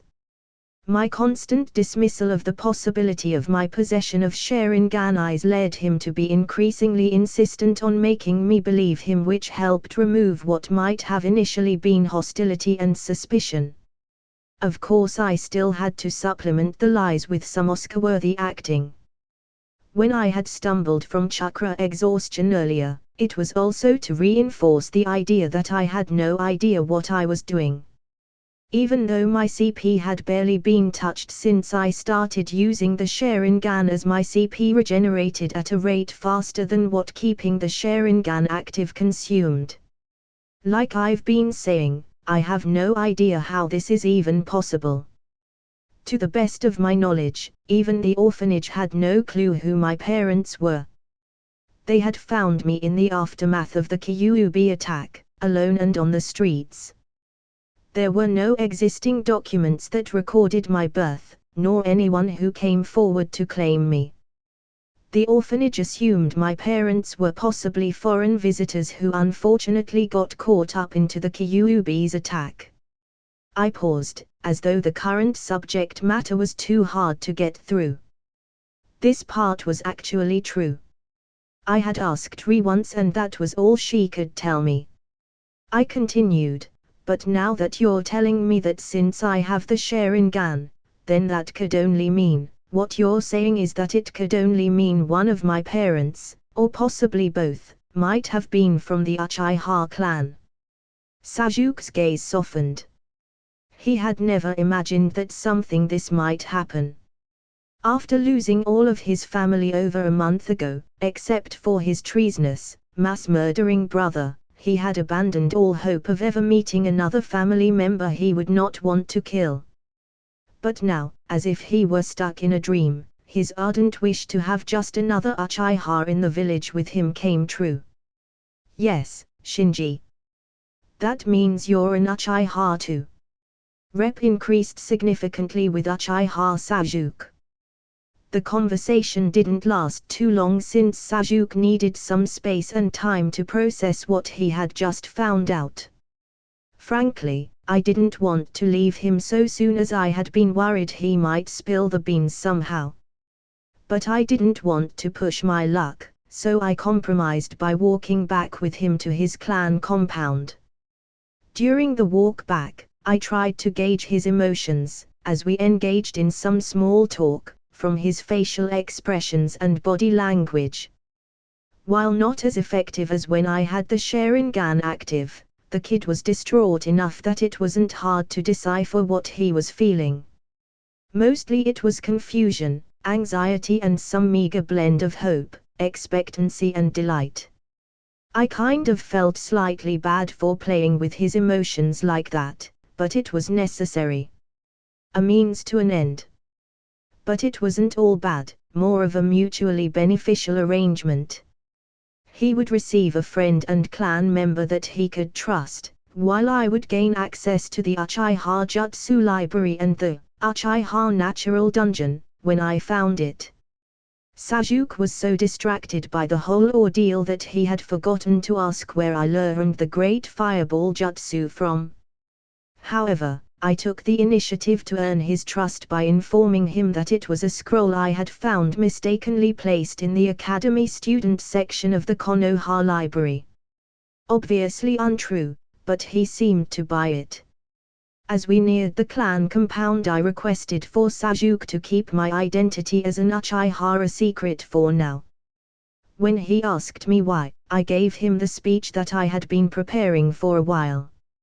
Firstly, I told him that I was afraid Itachi might find out and come take me out for whatever reason. Obviously I knew he wouldn't do that, but I felt it prudent to play into Sasuke's hatred of the man. Sasuke had widened his eyes and demanded an answer as to why I would think that. I replied that Itachi had killed his family for reasons not known to me, but who's to say he wouldn't come back and finish the job after learning of the existence of another Uchiha in the village. I proposed that Itachi probably left him alive because there were lingering attachments to their brotherly relationship, but he would not have the same inclinations towards sparing my life. The Uchiha was livid at the suggestion, declaring that there wasn't the slightest chance any familial ties still remained after what Itachi had done that day, and he had further been incensed at what I was implying. But I managed to calm him down when I reasoned out my thought process. Why was he the only one left alive? Why did Itachi tell him to become stronger? I explained to him that I held no doubt what Itachi did was the epitome of evil, but there must have been an explanation behind why Sasuke was spared when everyone else was murdered. Before he could continue with his tirade, I quickly cut him off with reason number 2. I confided that I had seen how the villagers and other academy students treated him after the massacre, the constant pity and them treating him like he was a fragile glass doll. It wasn't something I wanted. I didn't want how I was being treated in the village to change just because I was suddenly an Uchiha. There was no comparison to how Sasuke had suffered from the Uchiha massacre, and I felt it disrespectful if people started treating the both of us with the same kind of pity and sympathy because I personally hadn't gone through anything remotely close to what Sasuke had. He grudgingly accepted my reasoning behind why I didn't want my bloodline to be revealed, although he still adamantly insisted that the only reason why Itachi had spared his younger brother was purely to torture him. And for that reason, the older Uchiha had to die by Sasuke's hands. I agreed with him that yes, Itachi must be killed, and if need be I would be by his side to do so. He initially rejected my offer, but when I mentioned that it was something I too needed to do, as a fellow Uchiha, he looked touched by the gesture and quietly assented to my proposal. But for now, I was able to secure his silence and cooperation in hiding my identity. At least for the time being. He even asked about my leg, adding that he had noticed I was having some trouble with it earlier on. Oh, he was worried about his new friend. That's cute. I alleviated his concern by mentioning that I was just training and pulled a muscle. When we reached the gate of the clan compound, I made to bid farewell to the boy, knowing that Sasuke would not take kindly to me entering the location, conceivably taking my nonchalant entrance as an intrusion. But before I could, a notification window popped up in front of me, but I quickly gave a mental command to dismiss the alert since I didn't want to take the time to read it right then in front of Sasuke, who had been turning to speak to me as it popped up. I said goodbye to the Uchiha and reminded him again to keep my secret. He agreed and mentioned he would want to talk to me again sometime in the future. I promised to come back here as soon as he was comfortable with it to talk things through. I should be able to assess what he was thinking tomorrow at school, and guess what he was planning to do with his newly discovered information. He left and I retrieved the notification window. It appeared that the trigger for the game alert window to show up was when I approached the Uchiha clan compound gate. You have discovered the Uchiha Natural Dungeon. Please select which dungeon rank to enter. Asterisk, you can only enter each dungeon once. Rank F, LVL Rec, 1. Rank E, LVL Rec, 10. Rank D, LVL Rec, 20. Rank C, LVL Rec, 30. Rank B, LVL Rec, 40. Rank O, LVL Rec, 60.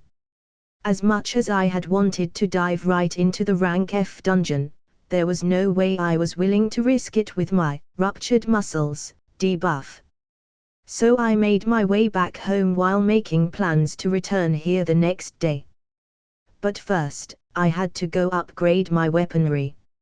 Right now I was only armed with Academy issue kunai and shuriken, which was one step up from the blunt training kunai I practiced with back at the orphanage, but still not the lethal killing weapons I needed to bring into the dungeon. Given that it was a dungeon I was going to be entering, and since apparently I only had one chance of entering any given dungeon rank, I had to come prepared. I presumed that killing creatures or monsters would be involved, so the Academy issue weapons I possessed currently might not be up to scratch for my purposes. Plus, I had the 100,000 Ryo that was awarded to me as compensation for the troubles with the thugs. So I was also looking to splurge. The fact that I haven't yet went on a shopping spree with the cash, was to me an achievement in and of itself. It showed remarkable self-restraint on my part. Quest alert. Armaments. Equip yourself with new weapons. Purchase kunai and shuriken, 0/20. Failure. None. Accept. YN. Oh, nice timing. The system knows me too well. Accept. So I headed back to the village shopping district. It was roughly dinner time when I walked into the bustling village center, so the streets were pretty crowded with the throngs of people going out for dinner. I didn't often eat out, as I found that what I made at home was much more palatable to my taste buds. Not that the food I cooked was objectively better, but I was just more familiar with how I seasoned my food compared to the ones sold in Konoha. Different cultures, I supposed. I walked while looking around, trying to find a weapons shop. I had often window shopped when traveling around Konoha, but I have yet to actually buy anything from one of them yet. The Academy issue kunai and shuriken I had were all purchased from the Shinobi Academy itself, at a subsidized rate for students. They were cheap, but also poorly made, mass-produced items meant for training rather than actual combat. I avoided the busier streets in the shopping district and went towards the quieter areas. It was only common sense that the shops in the more crowded areas would have higher prices due to the higher foot traffic. I spotted a decent-looking store that had the sign hanging above the entrance that said Kotetsu no Ryu, meaning steel dragons. It caught my eye as it had a large banner with the words clearance sale. Everything must go. So I made my way into the store expecting some good deals. As I entered the location, I froze when I made eye contact with a familiar-looking person manning the registers. "Welco. You. What are you doing here?" An easily recognizable, stocky boy stood behind the counters, first looking shocked and then angrily glaring at me. "Ah, you're Tetsuo. Ara, so your family owns a weapons shop?" "I didn't know." "Well, I'm just here to buy some things." "Don't mind me," I calmly commented as I browsed their wares. The big guy growled, "If you're here to gloat or if you want to rob us even more than you already have, then beat it." I rolled my eyes at his dramatics. "Calm down. What happened between us? It's all over now. I'm just a customer." But Tetsuo wasn't having it. "Calm down. You ask me to calm down. After getting me kicked out of the Shinobi Academy, and taking over 100,000 Ryo from our family, you ask me to calm down. How dare you?" He banged a fist on the countertop. "Hold up. First off, you were the ones who attacked me first, remember? The 5 of you ambushed me wanting to take my money. Second, you and your little friends beat up a girl to rob from her, or have you forgotten that too? Third, I wasn't the one who kicked you out of the academy. The Hokage did. And you know what? Arguably your own actions led you to those consequences in the first place. If you hadn't committed those deeds, none of that would have happened." I smoothly defended, countering with cold hard facts and razor-sharp logic. "So if you want to blame someone, you only have yourself to fault. Actions have consequences. If even I, an orphan, know this, there's no reason for you not to." Tetsuo's face twisted up in a mix of guilt, shame and anger. He himself realized that what he did was wrong, but at that point in time he hadn't thought of the consequences. He knew that the punishment was well deserved, but there was no way he could accept it with an open heart. Because of you, my family have gone broke. We have to sell the shop now and move out of Konoha because we can't afford to live here anymore. You tell me, how is that fair?" I tilted my head curiously. "Oh, is that the reason for the clearance sale? Ah well, that's too bad." I shrugged before continuing, "But if you ask me, the punishment was still too light." He bristled at that, but I carried on. "You terrorized Kaori for weeks, beating her up and took her money. She had been so scared and alone, and because of your threats, she had to constantly fear for not only herself, but for me as well. The poor girl is even considering withdrawing from the academy after that traumatic experience. The torment and anxiety you left with her might not ever be forgotten. So yes, I do think you got off easy. If it were up to me, you and all the other boys would have been sent to juvenile detention right after the trial." Tetsuo looked away, not being able to withstand the cold glower from me. I know what we did were wrong. I really tried to stop them, but Kaso, my family, we needed the money." I sighed. Tormenting a child psychologically like this was just distasteful.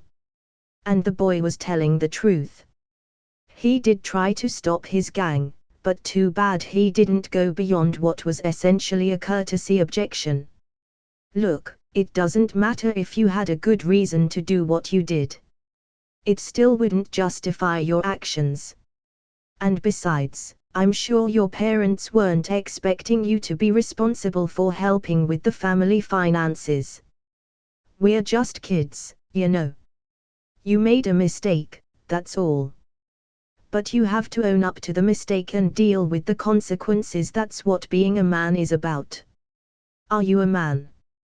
Oh, of course I am a man. Right, so take your punishment like a man and stop whining about it. The stocky boy looked down. I know, but it was I who got involved with this mess. It's my own damn fault. My parents shouldn't have to suffer because of something I did. It's just not fair. I shook my head in pity. Listen, life's not fair. Take it as a lesson. Actions have consequences, and most of the time it's the people around you who will suffer the most from your mistakes. So next time, think long and hard before doing something stupid again. Got it? Yeah, I get it. It's just, this shop. I was named after it, you know. The boy started tearing up. Even if he had a large build, he was still a 10, maybe 11-year-old kid. They named me Tetsuo, after the shop name, Kotetsu no Ryu. I was supposed to be the Iron Dragon. But now, the shop is closing down, and I've been kicked out of the Shinobi Academy. I just feel like I've let my parents down. I groaned slightly. I came here to shop, not to deal with a prepubescent child's tears. Hey, look, how about this? I told you before, I'm here to shop, right? What if you made your parents proud by securing a large sale, huh? Wouldn't that make them happy then? And wouldn't it be better if the money I got from you went back to your family? Tetsuo sniffed and wiped a tear away. Why you think so? I'm sure. I don't have parents, but I imagine no parents would stay mad at their son forever, right?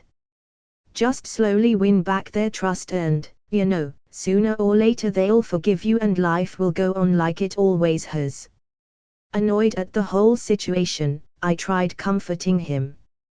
Honestly, I just wanted to buy my stuff, go home, make dinner, and train my Sharingan. Was that too much to ask for? Really? First step is always the hardest to take, so you just have to trust me. Okay. I trust you. Sniff. Thanks, Shinji. And for what it's worth, I'm really sorry all that happened between us. We should have targeted you. And especially not hit a girl just to get back at you. If you see her, apologize to her for me. I can't face her, not after what I did.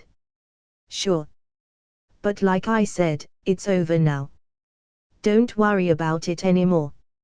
Just learn from your mistake and not repeat it ever again. I will. I really appreciate it, Shinji. The boy tearily replied, bringing out a handkerchief and blew his snot into it. No problem. So, what kind of deals do you have? I was inwardly rather impressed with myself with how I handled the whole situation and how I diffused the hostility with my eloquence. Goddamn, I should have been a politician, I could have been the president or something. Who was I kidding? I was dealing with a dumb kid this time. I would have been eaten alive in that shark tank they call Congress. Oh, right. The store's having a clearance sale, so we're selling everything at just above production cost. What are you looking for? Weapons mostly, nothing really specific. Mind if I take a look around? I asked, turning away from him and looking around the shop while using observe. Yeah, sure, go ahead. I'm here to help if you have any questions. When I used observe on weapons, it only showed me limited information about the item. Some description about the weapon production, its durability and damage grade. So it wasn't all that useful, but it could help me appraise the quality of the weapons. I wouldn't want to mistakenly purchase anything subpar or defective, after all. Kunai grade, common. A disposable throwing weapon decently made by an unexceptional blacksmith. Durability, 25/25. Damage, D. Shuriken grade, common. A disposable throwing weapon decently made by an unexceptional blacksmith. Durability, 25/25. Damage, D. Melee kunai grade, common. A sturdy dagger meant for close quarters combat decently made by an unexceptional blacksmith. Durability, 40/40. Damage, D. Tanto grade, common. A sharp knife meant for close quarters combat decently made by an unexceptional blacksmith. Durability, 60/60. Damage, D. Wakizashi grade, uncommon. A well-crafted short sword meant for close quarters combat, a prized creation produced by an unexceptional blacksmith. Durability, 100/100. Damage, C. DEX +3. STR +3. Jinchumaru, Kusarigama, grade, rare. An exceptionally well-crafted chain sickle meant to immobilize an enemy and kill with the sickle. The weapon is made from an alloy of high-carbon steel and chakra metal. Chakra can be channeled into both the sickle, chain and the heavy iron weight at the end to reinforce it. It is the magnum opus of an unexceptional blacksmith. Durability, 200/200. Damage, B. DEX +18. STR +6. Kotetsu no Ryu, katana, grade, rare. An exceptionally well-crafted katana passed down through generations. The weapon is made from an alloy of high-carbon steel and chakra metal. Chakra can be channeled into the blade to reinforce it. It is the magnum opus of an unexceptional blacksmith's grandfather, another unexceptional blacksmith. Durability, 245/250. Damage, B. DEX +14. STR +13. Most of the weapons found in the store were common grade items, that had a weapon grade of D, one rank above the Academy issue kunai and shuriken I currently had. The only ones that caught my eye was an uncommon grade wakizashi, and two rare grade weapons displayed behind the counter, a chain sickle and a katana. The chain sickle was a dull black in color, but the handle of the sickle was wrapped in a dark red cloth. There was a heavy-looking, spiked weight attached to the other end of the chain. The katana was sheathed in a polished, wooden scabbard that was dark blue but had designs of silver clouds engraved near its tip. The handle itself was braided with a white cloth that contrasted the dark colors of the scabbard. Additionally, a decorative metal trinket was attached near the hilt of the scabbard.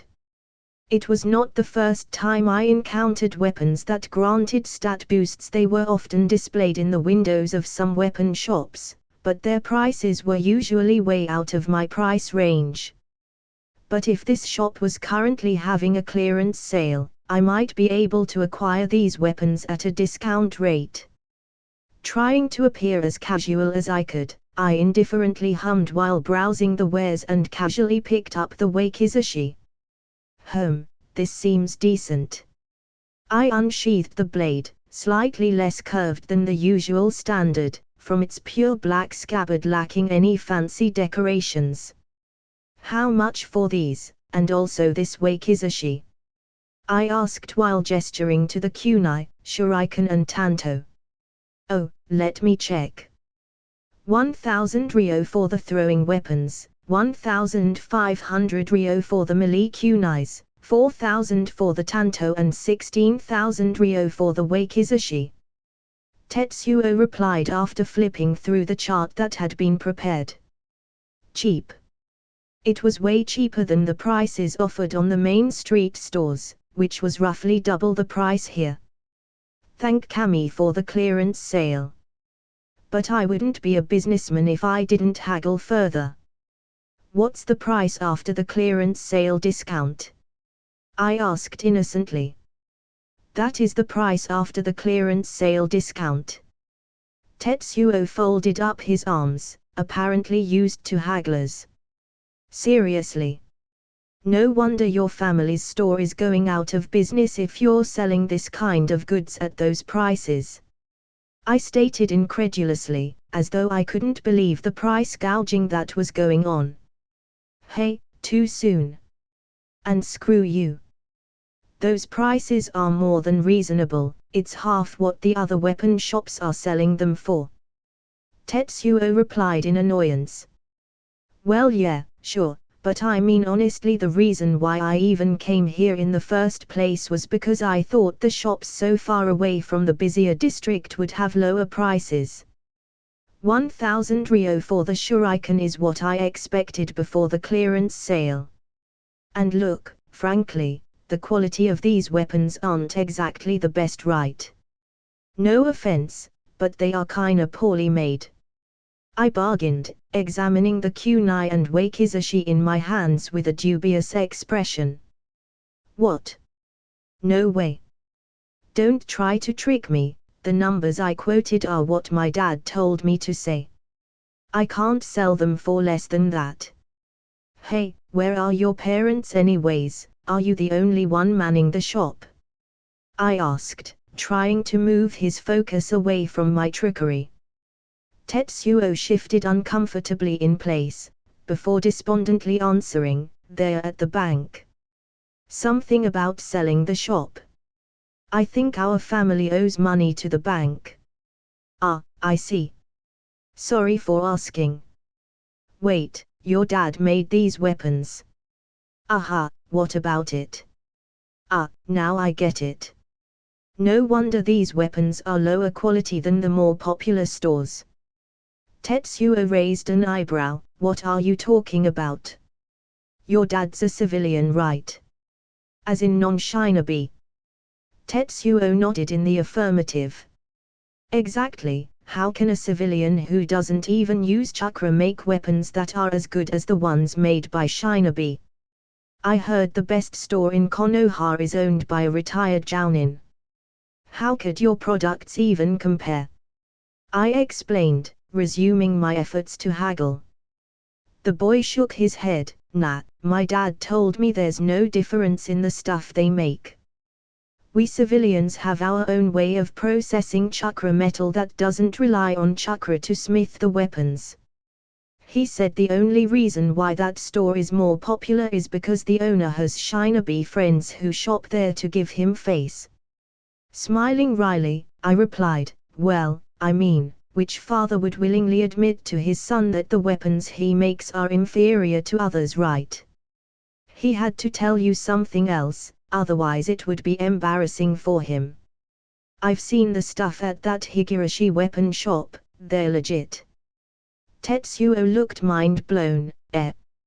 You really think my dad would do that?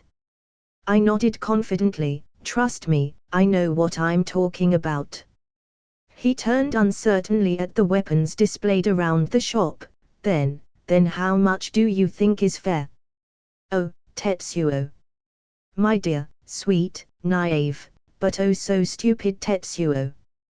You just invited a shark into your home and feast on your babies. Honestly, and I'm just trying to be a friend here, if your dad wants to clear out his wares before the shop closes down, the disposable kunai and shuriken has to be sold at production cost just so your dad won't make any losses. And the others, I think around half price would be a fair trade, wouldn't you agree? I touched my chin and wisely answered, trying to look like I knew what I was talking about. Sure, I think. Tetsuo scratched his head in confusion. Don't worry, sweet boy, it'll be all over soon. Once this shark is full, he'll leave you the scraps. Exactly, you're already a better businessman than your dad. So production cost for the kunai and shuriken would be roughly 400 ryo, right? And half price for this tanto is 2,000 and 8,000 for the wakizashi, yes. You know what, I'll do you a favor. Let's just treat the kunai and shuriken at half price too, so 500 for them, and I'll get, let's say 10 of each. Plus another 3 melee kunais, also half price. Total comes up to 22,250 ryo. I rapidly shot out, not giving the time to think, and quickly placed the money on the counter while I gathered up the equipment. Wait, I need to, Tetsuo stammered as I pushed the ryo notes towards him, prompting him to take it. Oh, okay then. As he proceeded to count out the bills, I offhandedly leaned towards the counter and gestured to the 2 rare-graded weapons that were displayed behind the counter. Hey, what's with those weapons? They look cool. Oh, the Kusarigama was made by my father, he says it's his greatest creation. It's called Jinchumaru, meaning complete loyalty. And the katana is the namesake of the store, Kotetsu no Ryu. It's been passed down in my family for 2 generations. I made an interested noise. Cool. How much for them? Those aren't for sale. My dad says that those are our family heirlooms, and when he retires he will pass them down to me. But why make weapons if you aren't selling them? I asked, looking at him weirdly. Well, they are supposed to be our store's flagship pieces. It represents the blacksmith's skills and shows our customers the quality of our work, or so my dad says. Right, but isn't your store closing down? Again, no offense, but what would be the point then of keeping it? Well, it's also meant for me to use. For when I become a shinobi, I guess I'll never get to use them. Tetsuo lamented dejectedly. I don't mean to be insensitive, but then there would really be no point in keeping it, right? It would make more sense to sell them and pay off the debts, wouldn't you agree? I prompted, secretly salivating at the possibility of acquiring those weapons. That does kind of make sense, but I don't even know how much to sell them for. They aren't listed in the catalog chart. Tetsuo wondered, flipping through the paper in front of him. I grinned evilly as he looked through the catalog. Look, I feel kinda bad about being partly responsible for your family's shop closing down. How about this, I'll do you a favor and take them off your hands. All I have is 100,000 ryo. That's all the money I got from the settlement. 100,000 for everything I just bought plus the katana and the Kusarigama. Deal. I stuck a hand out, expecting a handshake. 100,000. I don't know. I have to talk to my dad first. Tetsuo replied with some doubt, but he looked tempted. I thought you wanted to make your parents proud.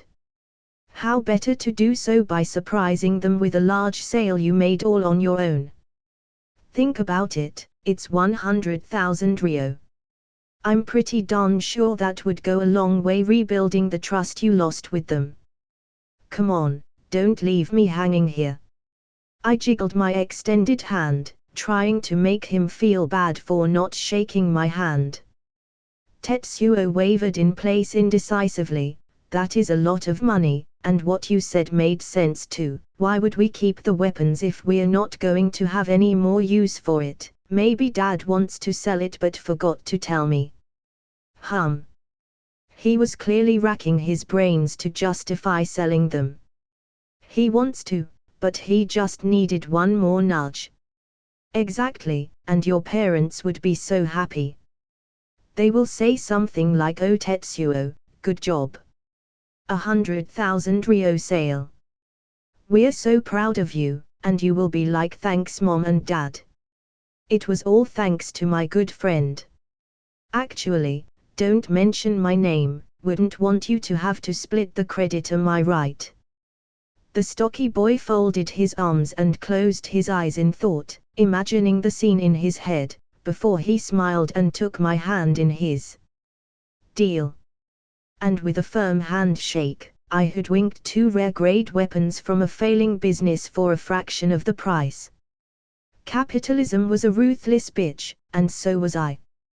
Tetsuo wrapped up my purchases, carefully taking off the family heirlooms from the display shelf behind him and placing them into ornate-looking boxes, which was a nice touch. I paid the remaining 77,750 ryo and practically ran out of the store with the loot, not wanting to get caught by the boy's parents. The boy had yelled out his gratitude after me, and I just waved back casually. I did feel somewhat guilty for swindling the poor store of its last remaining treasures, but hey, it's just business. Nothing personal. I glanced down at the rewards of my hustle. 10 disposable kunai, 10 disposable shuriken, 3 melee kunai, 1 tanto, 1 uncommon grade wakizashi, the rare grade Jinchumaru Kuzari Goma and the rare grade Kotetsu no Ryu Katana. It was a magnificent haul. I even received a quest complete alert as well. Quest, armaments, completed. Equip yourself with new weapons. Purchase kunai and shuriken, 23/20. Hidden, acquire an uncommon weapon, square root. Hidden, acquire a rare weapon, square root. Rewards. Plus 300 EXP. Hidden, plus 500 EXP.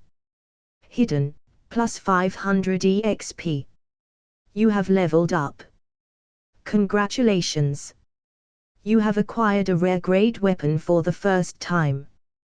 You have earned Bukajutsu Scroll, Myriad Armament Fiend. Hot damn, first the Sharingan, now a Jutsu Scroll. Myriad Armament Fiend, sounds cool. Grinning madly, I limped my way back to my apartment. I couldn't wait to check out the new scroll. My stomach growled. Blushing, I decided to first prepare dinner. Then train with the new weapons I got.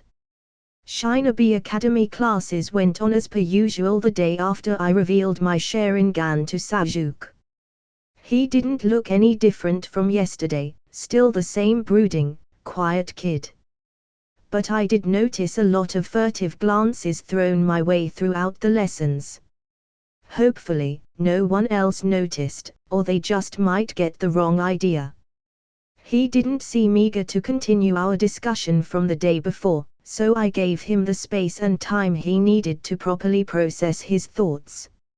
I was sure my Uchiha descent was a shocking revelation for Sajuke, and for now he needed the room mediate the conflicting realities he was thrusted in. There were no Anbu who showed up at my doorstep or anything like that, nor did I observe any increased surveillance on me, so it was safe to say Sajuke kept to his promise of not revealing my secret.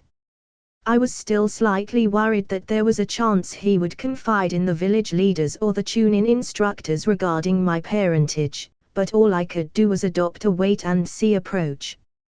Kaori had yet to rejoin the Shinobi Academy after her stay in the hospital. The doctors gave her medical leave up to 2 weeks but provided her the option to return to class whenever she felt comfortable. The past few days the girl had been visiting the village-assigned counselor to talk about the traumatic experience she had gone through.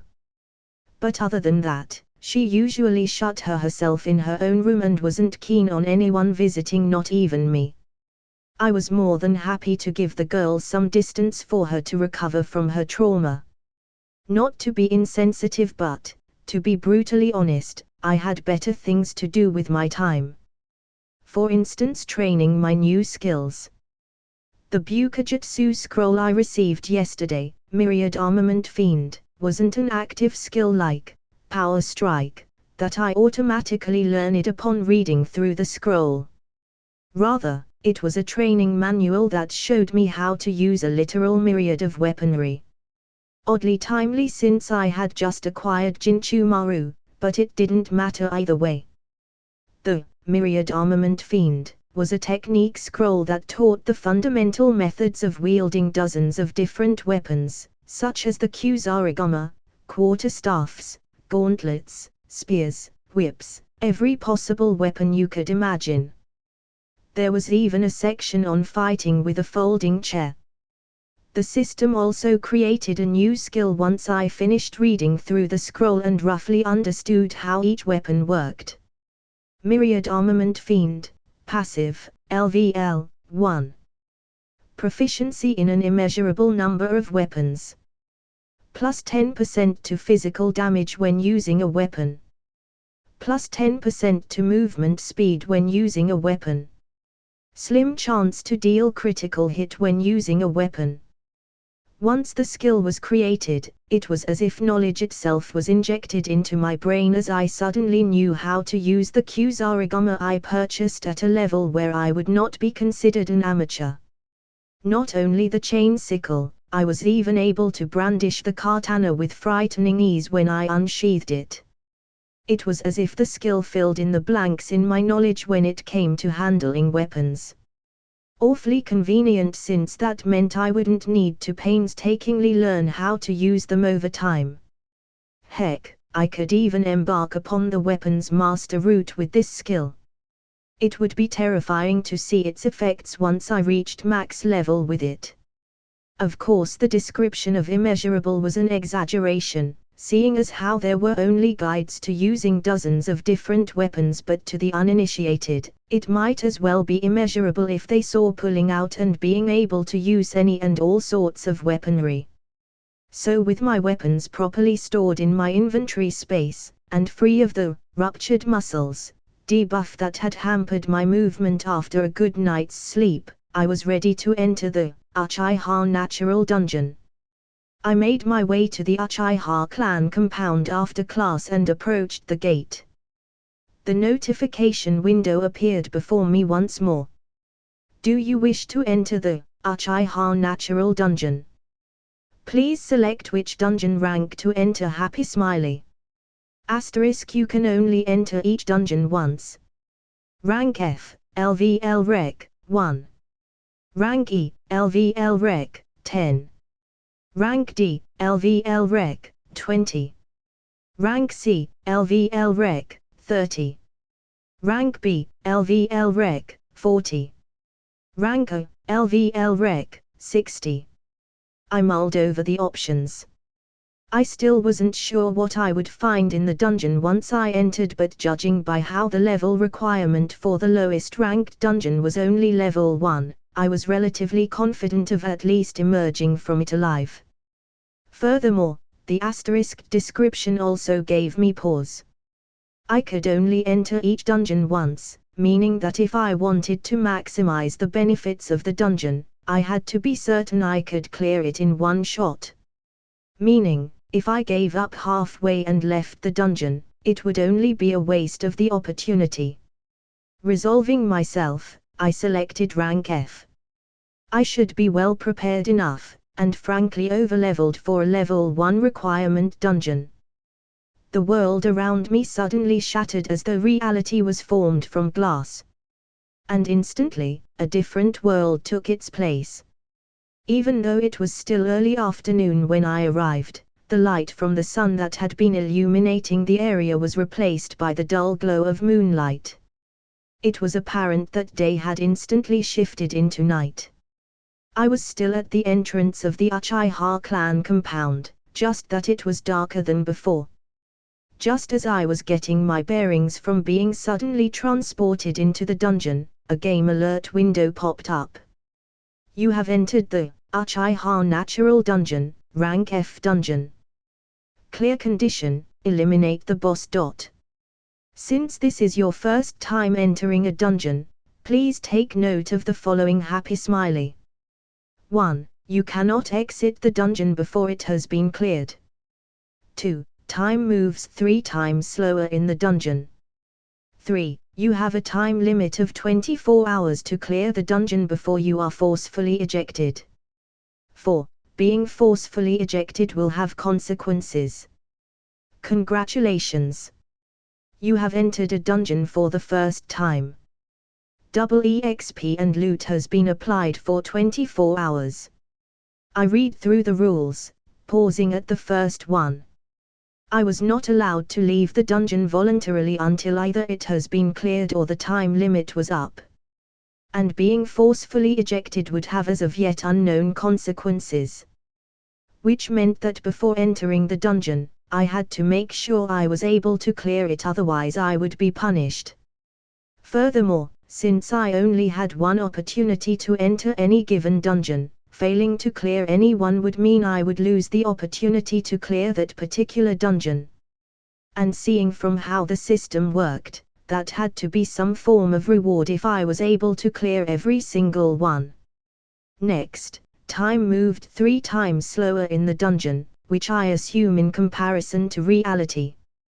That meant if I spent 24 hours in the Uchiha Natural Dungeon, only 8 hours would pass in reality. Not a length of time that was particularly impressive if I wanted to exploit the time difference to train, especially with the 24-hour time limit, but enough so that I could slowly and methodically clear the dungeon if it proved to be challenging. I was shaken from my thoughts by a low rumble a distance away.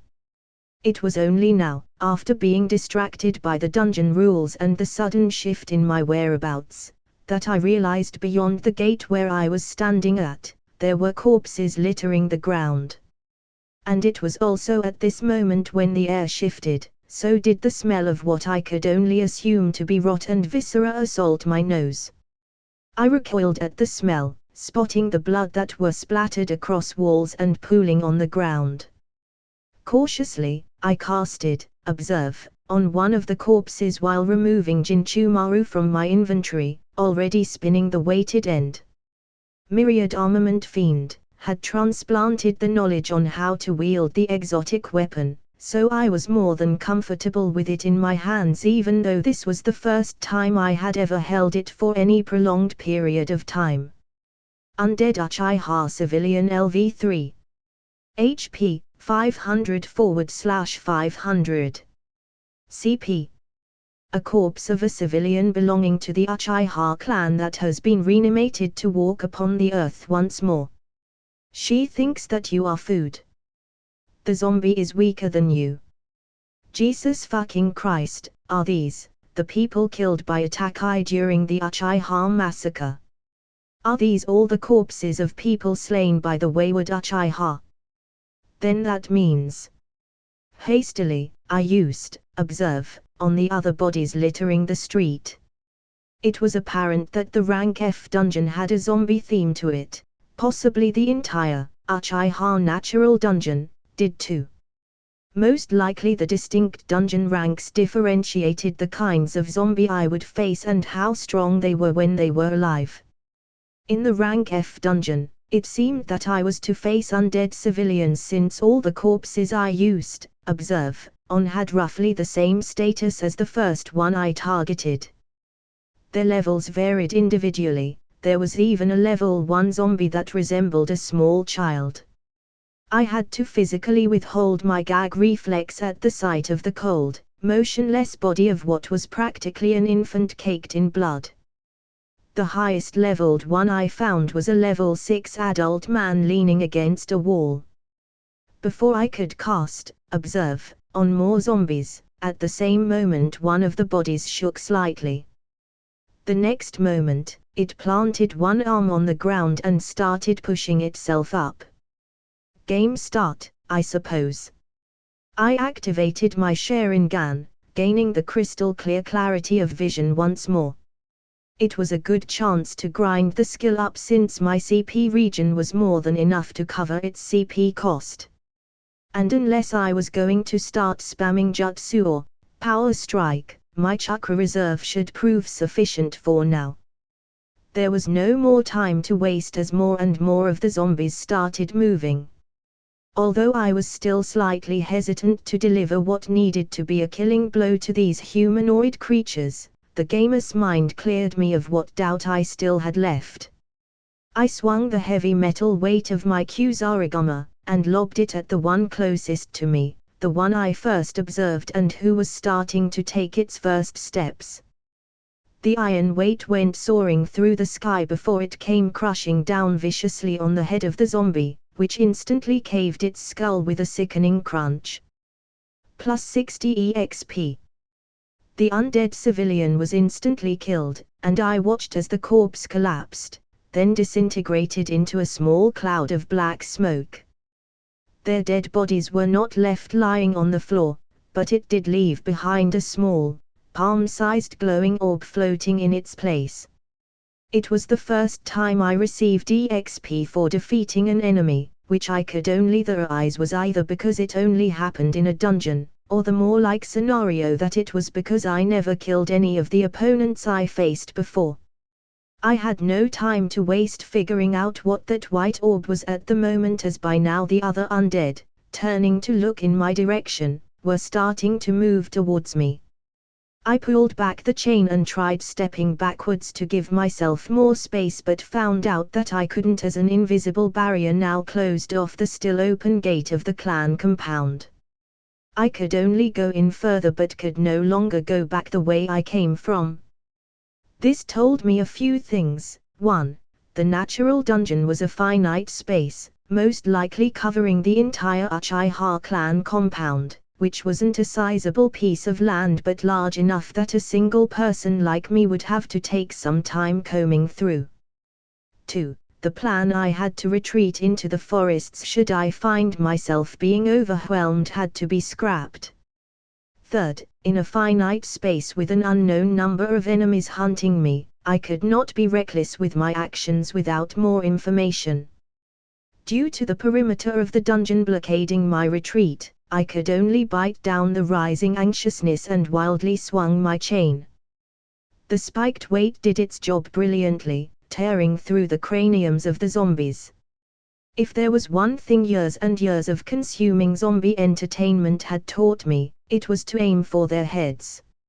I didn't even have to use Power Strike to reinforce my damage, as my standard attacks were powerful enough, with the aid of the B-ranked weapon, to smash through their skulls with ease. Furthermore, the Sharingan I kept active enhanced my vision and significantly improved my spatial awareness.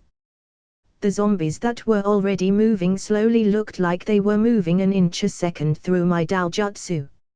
I felt like I was in full control of the chain and its weight, with the Sharingan boosting my kinesthetic control. It was easy, almost too easy, with how little effort I was putting into what I could only describe as being a slaughter. Soon, every zombie in my immediate vicinity had turned into black smoke, leaving behind more glowing orbs of light in their wake. Taking a moment to check out the surroundings, I saw that there were no other zombies remaining, so I cautiously approached the white orbs and used Observe on one of them. Dropped loot. Items dropped by monsters defeated in a dungeon. It was a brief but direct explanation that let me know exactly what it was. I reached out a hand to grasp the glowing orb before it disappeared, and in its place a notification window appeared. Loot gained. Happy smiley. Plus 210 Rio. Leather shoes.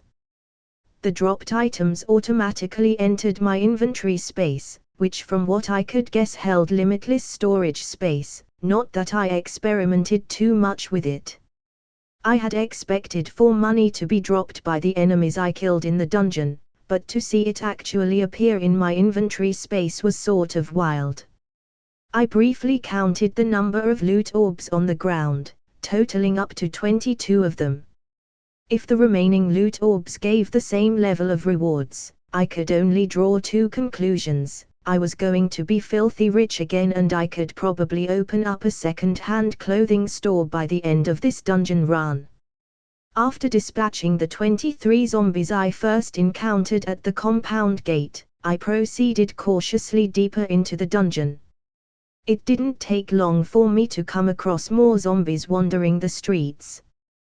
They walked around with no sense of purpose or direction, merely shambling in different directions but remained around the same vicinity. I wasn't willing to risk any injuries, no matter how low level the zombies were, in frontal confrontation. While I was confident my gamer's body would prevent any real injuries, I was slightly concerned about any possible viral infection from zombie bites. So I maintained my distance at about mid-range, with the Kusarigama being my main mode of attack. I switched between using the heavy weight to crush skulls and swinging the sickle to cut off heads, just to get myself comfortable with using both ends of the weapon. Once, a zombie that had been out of sight almost snuck up on me when I was dealing with a few of the undead that were closing the distance. If not for my enhanced peripheral vision that the Sharingan granted me, the creature might have taken a large bite out of me before I noticed. But I managed to catch it before it reached me and vivisected the zombie using the sickle from groin to neck. A large spray of blackened blood and gore had showered me, but the moment the corpse collapsed into black smoke, so too did the blood on me. Which was why, despite going through dozens of zombies by now, there was not a speck of blood or viscera on me or my weapons. After that one close call, I decided against walking down on the ground. Instead, I traversed across rooftops and other vantage points to give me a better look from the high ground. Periodically I would strike the zombies ambling about on ground level with the spiked weight.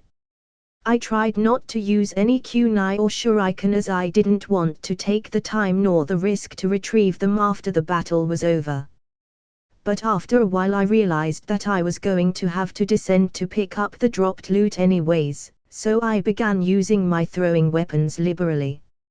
It was a good opportunity to practice my shuriken jutsu on moving targets anyways. I was racking hundreds, and soon thousands of EXP points from slaughtering the zombies. If I had access to the Uchiha Natural Dungeon, when I was at a lower level, I wouldn't have needed to rely so much on daily quests to accumulate EXP. It had only been roughly half an hour since I entered the dungeon, which I could tell due to a timer that was counting down the time limit in the corner of my peripheral vision.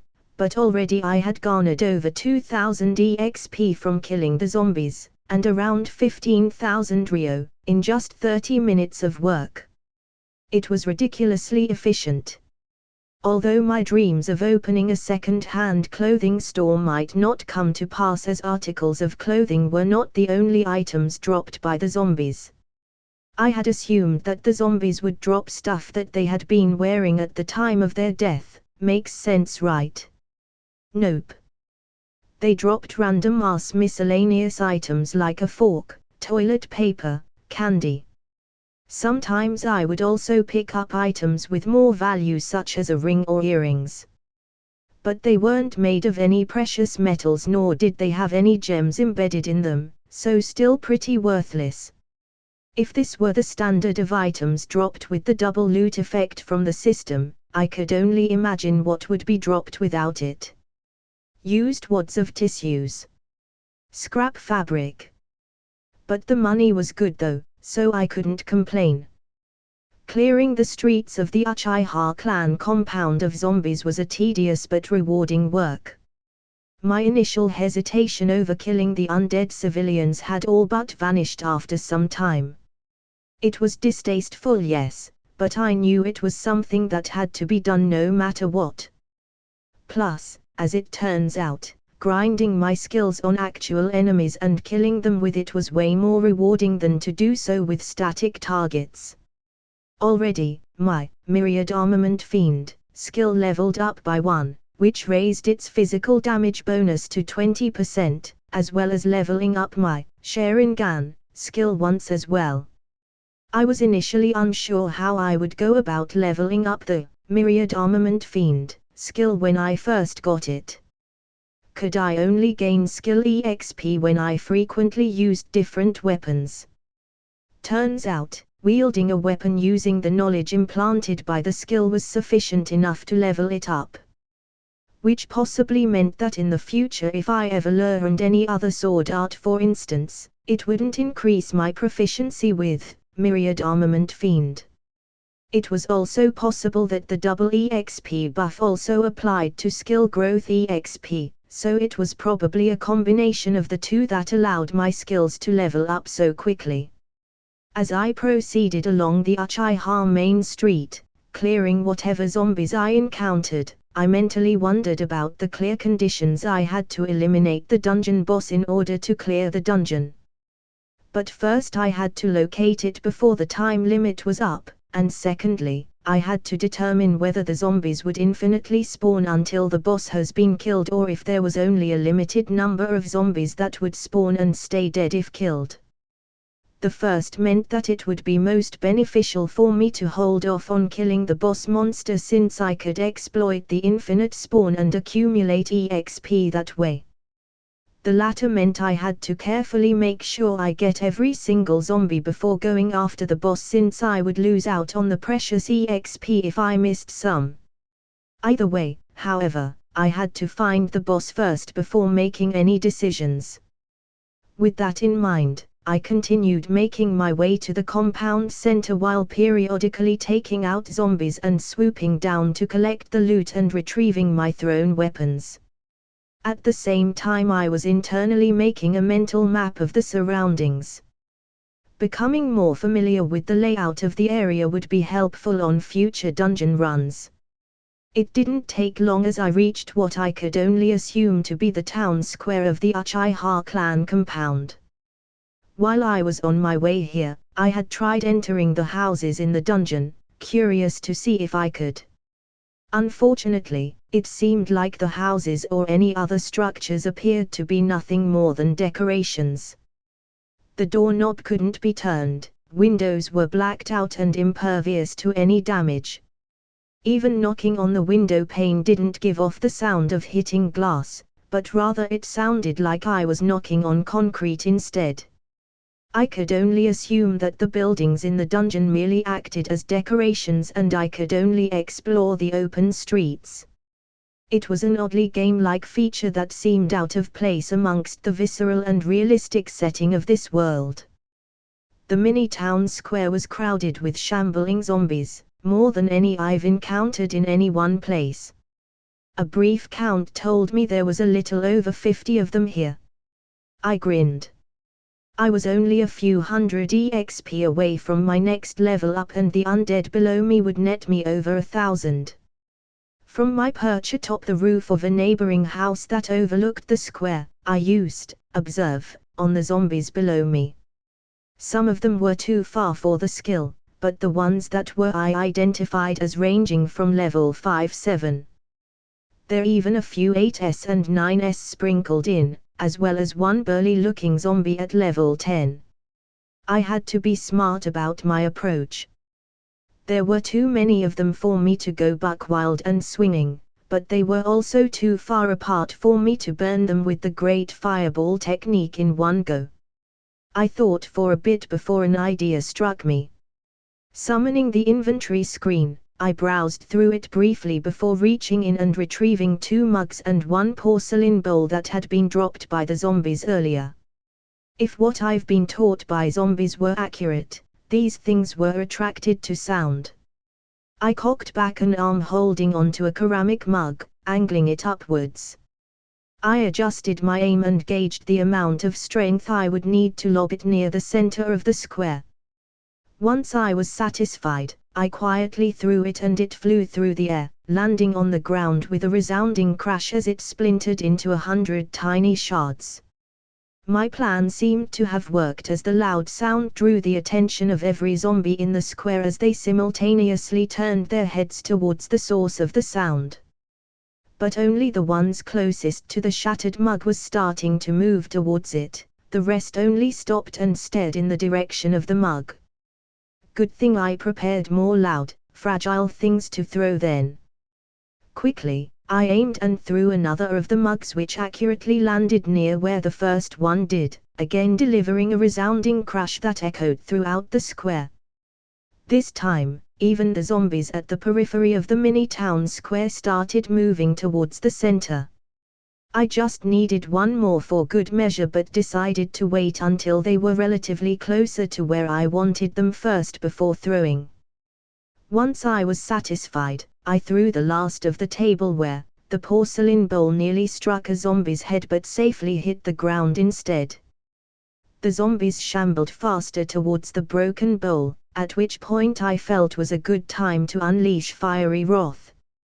From my vantage point, I systematically went through the hand seals and sent forth a raging fireball, pumped in with 500 CP. Kaiten, Gakeikyuu no Jutsu. The flaming sphere flew through the air and landed dead center on the crowd of zombies that had gathered where I threw the tableware. The blast from the detonation sent several of the zombies near the edge flying backwards. Some died on impact, others remained alive, with just a sliver of HP left. The ones in Ground Zero roared in anguish for just a brief moment before vanishing into black smoke. The magnificence of the explosion need not be stated, but the fire quickly died down as the fuel for their flames, the zombies, quickly dissipated. You have leveled up. There are only several that still remained in the aftermath, which I promptly dispatched with a swish and flick of my wrist that buried some shuriken in various places of their body. Once I made sure nothing else remained on the square except the glowing orbs, I jumped down to collect my loot. The ground was blackened by soot and some parts were still smoldering with embers. However, one loot orb was different than the rest. While most of them glowed a white light, one was a conspicuous green in color. Tightening my head at the difference, I approached the orb and grabbed it. Loot gained happy smiley. Plus 1420 Rio. Fingerless gloves, uncommon. Ah, I get it. The green color represented uncommon quality loot. I took a moment to check the effects of my newly acquired equipment. They were pure black without any designs whatsoever. Just from its appearance alone, I wouldn't have guessed that it was an uncommon grade equipment. Fingerless gloves grade, uncommon. A pair of well-made fingerless gloves. Durability, 10/10. DEX plus 3. It had a surprising boost to my DEX, so I immediately equipped it. Just as I was about to go around collecting more loot, ominous growls caught my attention. From the several different entrances, more zombies were streaming in, looking directly at me. Fuck. I cursed at my own stupidity and carelessness. I should have known the explosion from the fireball would have attracted the attention of the other undead in the surrounding proximity. I looked towards my vantage point from before but found that the path to it was now closed off by the horde of zombies slowly surrounding me. Some panic was starting to form but the gamer's mind ruthlessly squashed it, and what was left was calm of mind and a rapidly forming plan. I ran towards the vantage point and formed the hand seals needed for the great fireball technique. I wasn't exactly low on chakra right now. The earlier jutsu only took up an 8 of my total chakra reserves, so it wasn't time to use them sparingly. Launching the fireball with just enough CP to clear a path for me, the zombies blocking my way were blown apart from the impact before the fire quickly dissipated, not having enough CP to sustain the flames for a longer period of time. I started running through the opening but was caught off guard when even more zombies took their place. There were now maybe 100 that surrounded me. Sure, I could just spam Kaiten, Gakeikyuu no Jutsu, and turn the town square into a sea of flames, but ideally I wanted to preserve my CP for when the boss appears. But there was an alternate method for dealing AoE damage that wasn't as chakra intensive. This was something I hadn't experimented with yet, but if it worked, it would be ridiculously powerful. If it didn't, then plan B would be spewing out fireballs until I was the only one left in the square. Retrieving Jinchumaru from my inventory, I began channeling chakra into the metal. As expected, there was little resistance to the inflow of chakra due to the alloyed chakra metal the chain sickle was made from. Under the chakra sight effects of my Sharingan, I could see the weapon glowing a faint iridescent blue. I resisted the urge to smirk at the successful experiment as I started swinging the sickle end of the Kusarigama above me. I slowly loosened my grip and watched the spinning chain grow longer with wider revolutions. Once it got wide enough to cover a wide area and long distance, I stepped forward and let loose the rotating chains strengthened with chakra at the surrounding zombies. When the sickle made first contact with the zombies' flesh, it tore them apart with terrifying ease with barely any resistance impeding the sickle. The zombie physiology was soft and mushy to begin with, lacking the natural vitality of a living, breathing body that would have reinforced their bodies.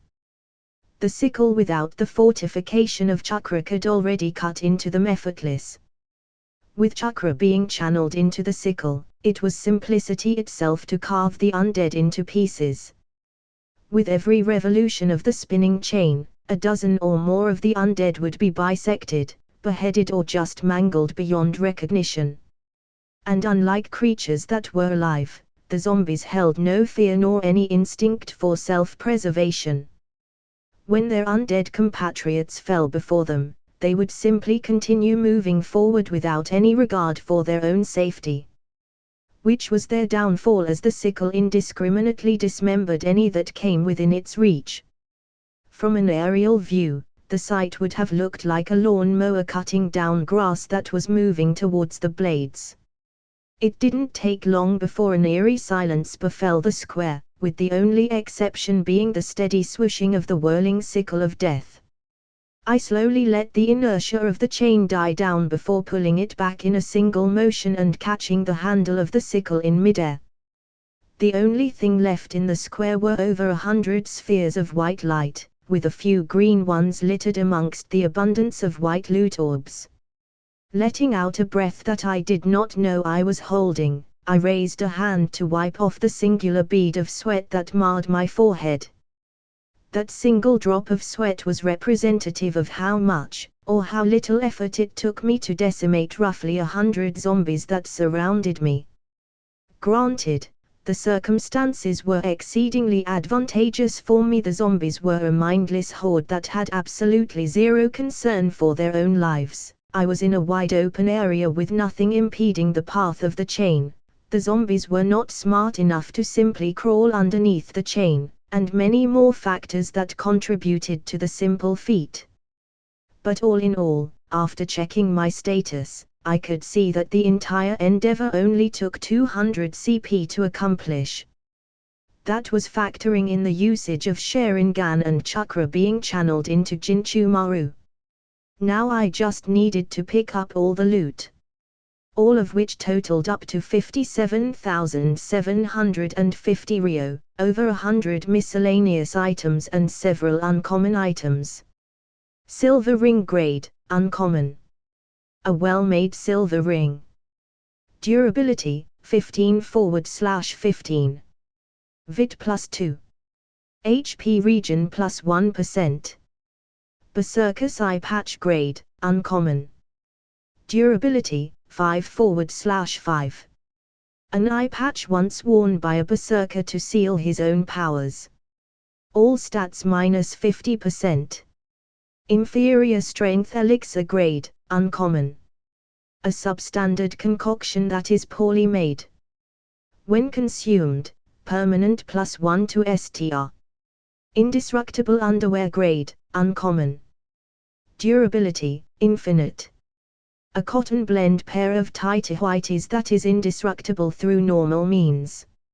However, it is only indestructible if user equips only the underwear and nothing else. Negates all physical damage done to areas covered by the underwear. Ignoring the two obviously useless items, which was the underwear that was only effective if I was a single article of clothing away from being fully nude, and the eye patch that sounded oddly familiar to me but functionally halved my stats. The other two were at the very least decent. Especially the inferior strength elixir, which gave a permanent increase to my STR stat, which I drank immediately after checking its effects. The liquid was thick like milk but tasted like sweetened coffee. I also equipped the ring that was strangely enough a perfect fit on my left index finger. Additionally, there were a few notifications that had appeared during the battle. You have leveled up. Through repeated actions, you have created a new skill. Chakra Flow has been added to your skill page. Chakra Flow, active, LVL, 1. CP cost, 125 per minute. When chakra is channeled into an object, the physical properties of the object is enhanced. Improved proficiency in the ability increases the extent of the reinforcement. After the tussle at the town square, I waited a minute or two for more zombies to appear if they had been attracted by the noise. But none emerged. So I proceeded on my search for the boss. Thus far, it has been 3 hours. I initially assumed I would find the boss at the center of the Uchiha clan compound, the mini town square. However, failing that, I theorized that it would also make sense for the boss to be located at the other end of where I started. If the Uchiha clan compound could be described as a square, and I started off in the top left corner, then following this theory the boss should be at the bottom right corner. Thus I continued making my way through the Uchiha clan compound towards my intended direction. Of course I emphasized caution by taking the high road through traversing across rooftops while occasionally picking off wandering zombies from above with the chain sickle. Soon, I reached my intended destination, and found out what the place I was moving towards was all along. The location was surrounded by a wooden fence that didn't allow me to see into it, but there was no gate that prevented entry. The entrance was wide open with a wooden sign hanging above that stated, Uchiha Cemetery. Well, if my theory that the boss was here, it would make a whole lot of sense. I approached the entrance to the cemetery and looked through the opening to find rows of headstones within, decorated with some flowers and other assorted ornaments, as well as some tress and vegetation that gave the place a more ominous vibe. But at the far end of the cemetery, was a hulking, brutish figure standing stock still. Its size was not ridiculously large, but it stood taller than any individual I had seen before. If I had to compare, the creature's silhouette resembled a certain retired NBA player who was known for his towering physique, except its body was lined with brawny muscles seen on professional bodybuilders. Although it was currently night, my Sharingan still allowed me to see with crystal clear clarity, not as though everything was bathed in light, but as if the darkness itself was not an impediment to my vision. The creature had bluish skin that seemed more cartoonish than the natural hue of a corpse. It wore tattered clothes that appeared to have been ripped from its seams due to the unnaturally large musculature of the being. It stood slack-jawed, waiting for some sort of stimuli to awaken it from its repose. It had yet to notice me, so I hid behind the fence alongside the entrance to the cemetery and peeked through while casting Observe on the creature. Rank F Dungeon Boss, Kiniku Baker LV 15. HP, 10,000/10,000. CP. The reanimated corpse of a muscle-bound idiot who sought strength through building his muscles. It became his obsession to achieve the biggest and most perfect muscles. He wants to show you the power of his muscles. What a fitting name. Aside from that, however, the monster has a mind-boggling 10,000 HP. Since I didn't know its stats, I also wouldn't be able to tell how strong the creature was.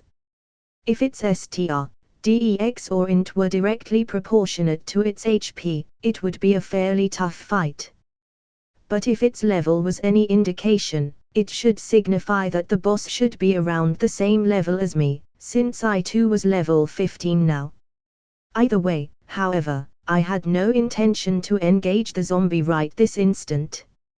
It had only been about 4 hours since my entry into the dungeon, which meant I had another 19 hours to go around the clan compound hunting down zombies to accumulate more experience. I made a mental note of the location and moved on. Using the same square analogy as before, there were still 2 other corners for me to explore. I have been hunting for the past 10 hours in the rank F, Uchiha Natural Dungeon, and as far as I could tell, the zombies did not respawn after a certain amount of time. After I made my rounds throughout the Uchiha clan compound, which took a few hours, I made my way back to the entrance where I started. When I arrived, there was no presence of any zombies. I followed the route I first took to the town square and then to the cemetery, but except for the occasional undead that I had missed the first time around, nothing else appeared. With that realization in mind, I combed through the compound once more, making tons of noise to attract the attention of any stragglers, to make sure I was had with every single one before I faced the boss. While I was hunting, I was also making a mental map of the clan compound. I encountered another large horde around the military police force headquarters. This time I repeated my strategy of drawing them towards one spot by throwing breakable items to attract their attention and blasted them all with the great fireball technique. I felt that the sound from the explosion which gathered them in large numbers was a more efficient way of farming, as after some time I realized the zombies were really weak and stupid, stymieing the advantages of their large numbers, so I had some confidence in facing them even if I was caught by surprise and surrounded. After the 10 hours of hunting, I was able to collect a significant amount of loot. In terms of just money, I gathered a sum total nearly 120,000 Rio. I had been ecstatic about the amount of money I was just raking in, but soured upon realizing that I had no legitimate way of spending them without looking suspicious, since an orphan that appeared to be reliant on the allowance from the village spending large amounts of money would obviously be regarded as strange. I had to find some other channels to use the money on, otherwise it would just be collecting dust in my inventory. Other than the money and the hundreds of miscellaneous loot I recovered from the glowing orbs, there were also more than a few uncommon drops that I picked up. Cool earring grade, uncommon. An earring that can only be pulled off by the cool kids. Durability, 10/10. Char +5. Rogue's hoodie grade, uncommon. A black hoodie that is commonly worn by shady individuals. Durability, 30/30. Stealth +1 LVL. Item set effects. 3/5 footsteps are soundless. 5/5 becomes invisible in the shadows. Rogue's sandals grade, uncommon. A black pair of sandals that is commonly worn by shady individuals. Durability, 30/30. Stealth +1 LVL. Item set effects. 3/5 footsteps are soundless. 5/5 becomes invisible in the shadows. Elastic hair tie grade, uncommon. A black hair tie that is used to tie your hair back. Durability, 5/5. Char +5. Refreshing water bottle grade, uncommon. Water that is drank from this bottle is especially refreshing. Durability, 10/10. CP regen +10% for 5 minutes after drinking water from the bottle. Inferior intelligence elixir grade, uncommon. A substandard concoction that is poorly made. When consumed, permanent +1 to int. Mystical blindfold grade, uncommon. A pair of blindfolds that allows the wearer to see even when worn. Durability, 5/5. Can see through blindfold up to 5 meters when equipped. Self-retrieving shuriken grade, uncommon. A sharp shuriken that automatically reappears in your inventory a minute after it has been thrown. Durability, 35/35. Damage, C. My luck seemed to be pretty good as there was only one item that was arguably useless. A blindfold that can be seen through. What, how, and most importantly why? I was intrigued by the earring, but initially thought I wouldn't be able to wear it yet since my ears weren't pierced. But upon selecting the item from my inventory and seeing the option to equip it, which is also how I found out that I was able to equip items from the inventory rather than have to put them on, it automatically appeared on my left earlobe. It wasn't really my style, but I wasn't going to pass on the stat effects, even if I still wasn't sure what Char did. So now I was wearing a black ear stud, which I imagined made me look like a cringy, emo, preteen edgelord. I was kinda miffed that I was missing just one of the rogue's set items to activate its first set effects, but I still equipped them since my current clothes had no additional effects whatsoever. I wasn't sure what use I would have for them right now, since I wasn't planning on sneaking into anywhere, but as a shinobi I was sure I would find a use for them someday. The elastic hair tie wasn't really useful for now though, since similar to my hairstyle I had in my previous life, I preferred the smart, side comb look. Although my current hairstyle didn't look as neat due to the distinctive lack of any hair wax, styling clay or pomade in the Narutoverse which I had used before to achieve the look. I would have to grow my hair out further in order to use the hair tie. The elixir I drank immediately after acquiring it, because what was the point of saving it? Unlike the strength elixir I consumed before, this one had a similar consistency but tasted more like a minty lemonade. At first I thought the self-retrieving shuriken was also relatively useless. Sure, it had a weapon grade of C, but shurikens were designed to be disposable, consumable throwing weapons that was hardly expected to do any real damage. So even if it was sharper than the average, standard issue shuriken, how much of an impact would that really be? But I considered that if I paired it with a jutsu like shuriken Kichibunshin, that one letter grade superiority would have an exponential increase in its lethality. Plus, since it was self-retrieving, I wouldn't have to be concerned about losing it. Now, I was ready to face the final boss. Well, I was already ready before, just that I wanted to farm up all the walking bags of loot and EXP first. As I neared the cemetery entrance once more, I entered the graveyard stealthily and crouched behind a tombstone. If possible, I wanted to land a critical sneak attack before the monster noticed me.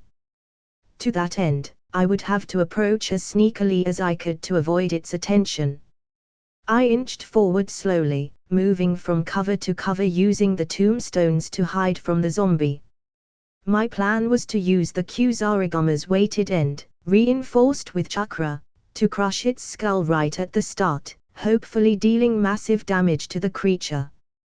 Once I was within range, I tightened my grip on the Kusarigama in my hands and channeled chakra into the metal, praying that the zombie lacked any sort of heightened senses that would allow it to feel the chakra flowing into my weapon.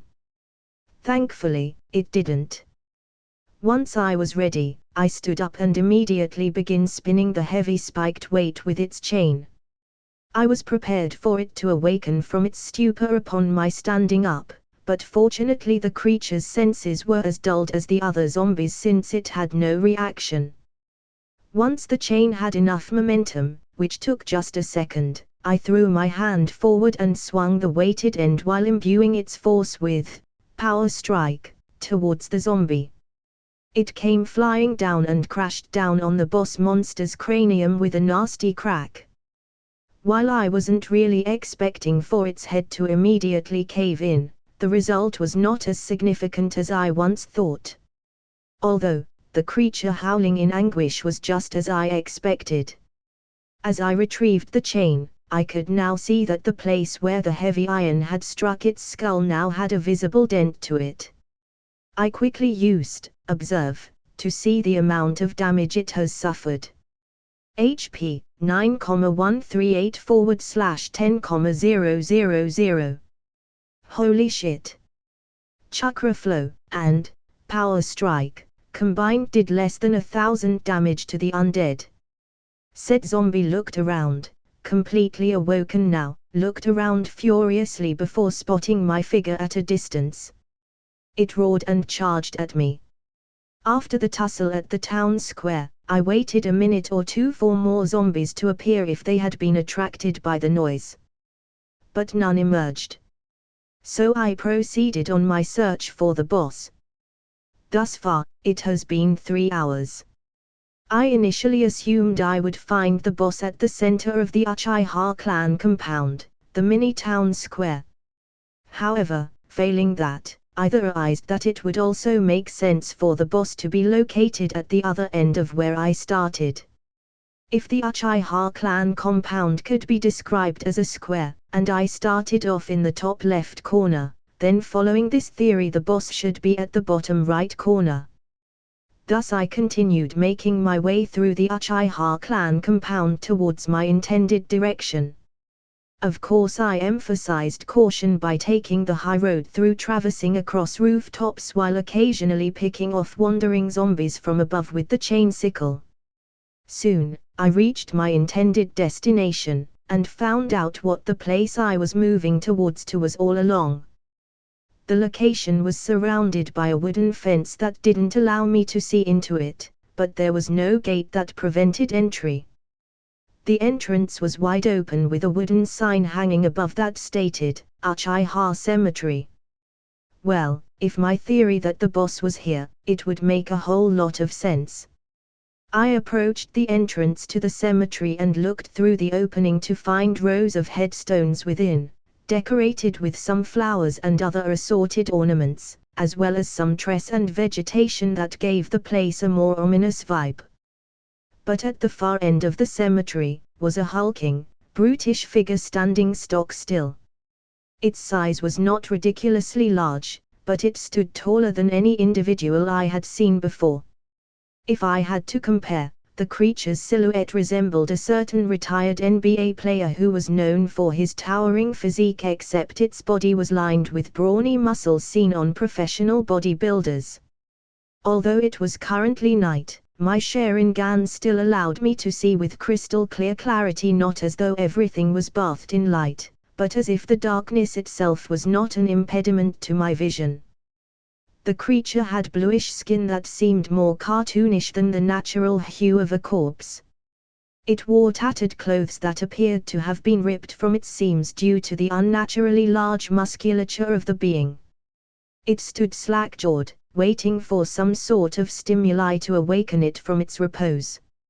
It had yet to notice me, so I hid behind the fence alongside the entrance to the cemetery and peeked through while casting observe on the creature. Rank F Dungeon Boss, Kiniku Baker LV 15. HP 10,000/10,000. CP. The reanimated corpse of a muscle-bound idiot who sought strength through building his muscles. It became his obsession to achieve the biggest and most perfect muscles. He wants to show you the power of his muscles. What a fitting name. Aside from that, however, the monster has a mind-boggling 10,000 HP. Since I didn't know its stats, I also wouldn't be able to tell how strong the creature was. If its STR, DEX or int were directly proportionate to its HP, it would be a fairly tough fight. But if its level was any indication, it should signify that the boss should be around the same level as me, since I too was level 15 now. Either way, however, I had no intention to engage the zombie right this instant. It had only been about 4 hours since my entry into the dungeon, which meant I had another 19 hours to go around the clan compound hunting down zombies to accumulate more experience. I made a mental note of the location and moved on. Using the same square analogy as before, there were still 2 other corners for me to explore.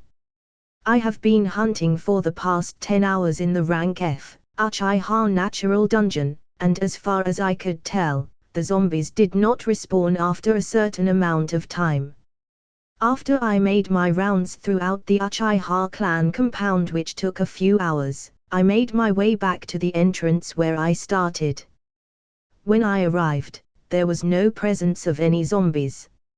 I followed the route I first took to the town square and then to the cemetery, but except for the occasional undead that I had missed the first time around, nothing else appeared.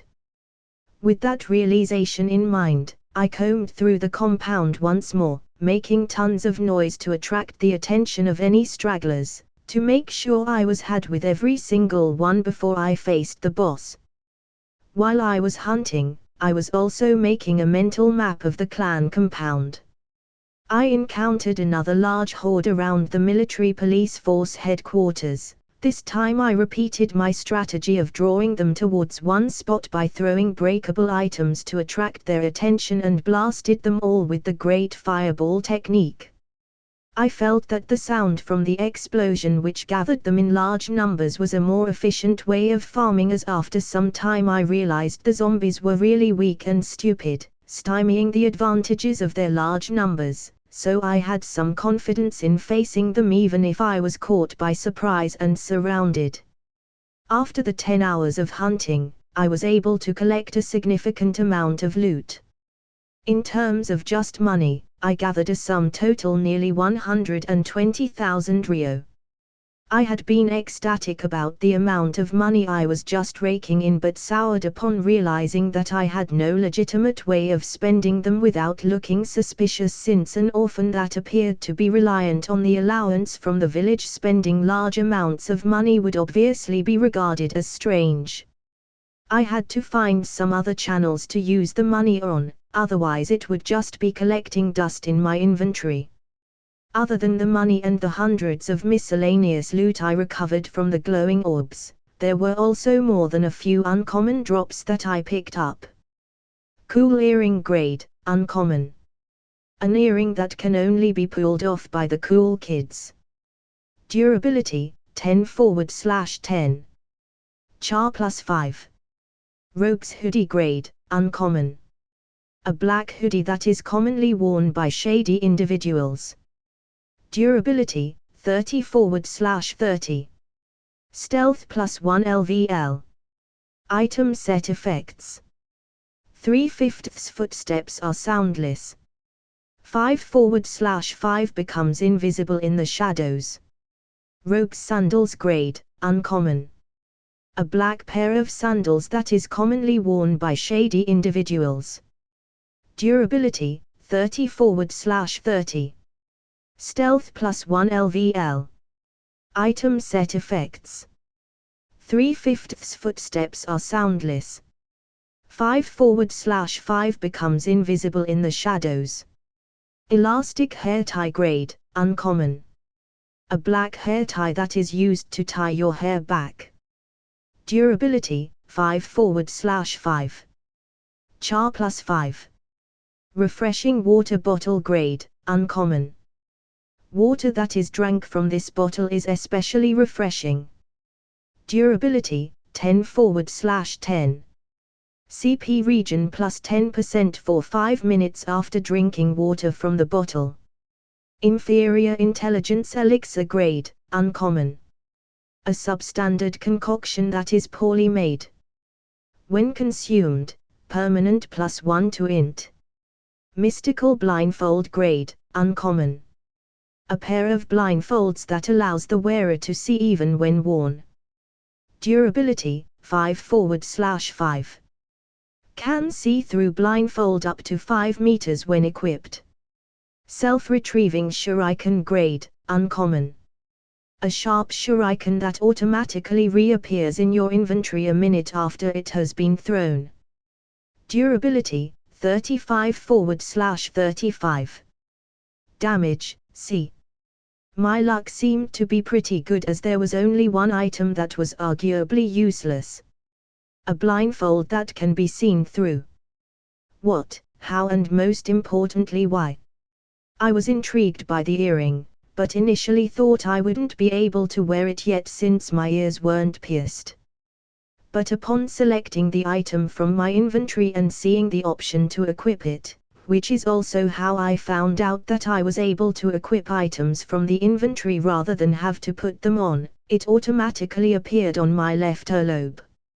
It wasn't really my style, but I wasn't going to pass on the stat effects, even if I still wasn't sure what Char did. So now I was wearing a black ear stud, which I imagined made me look like a cringy, emo, preteen edgelord.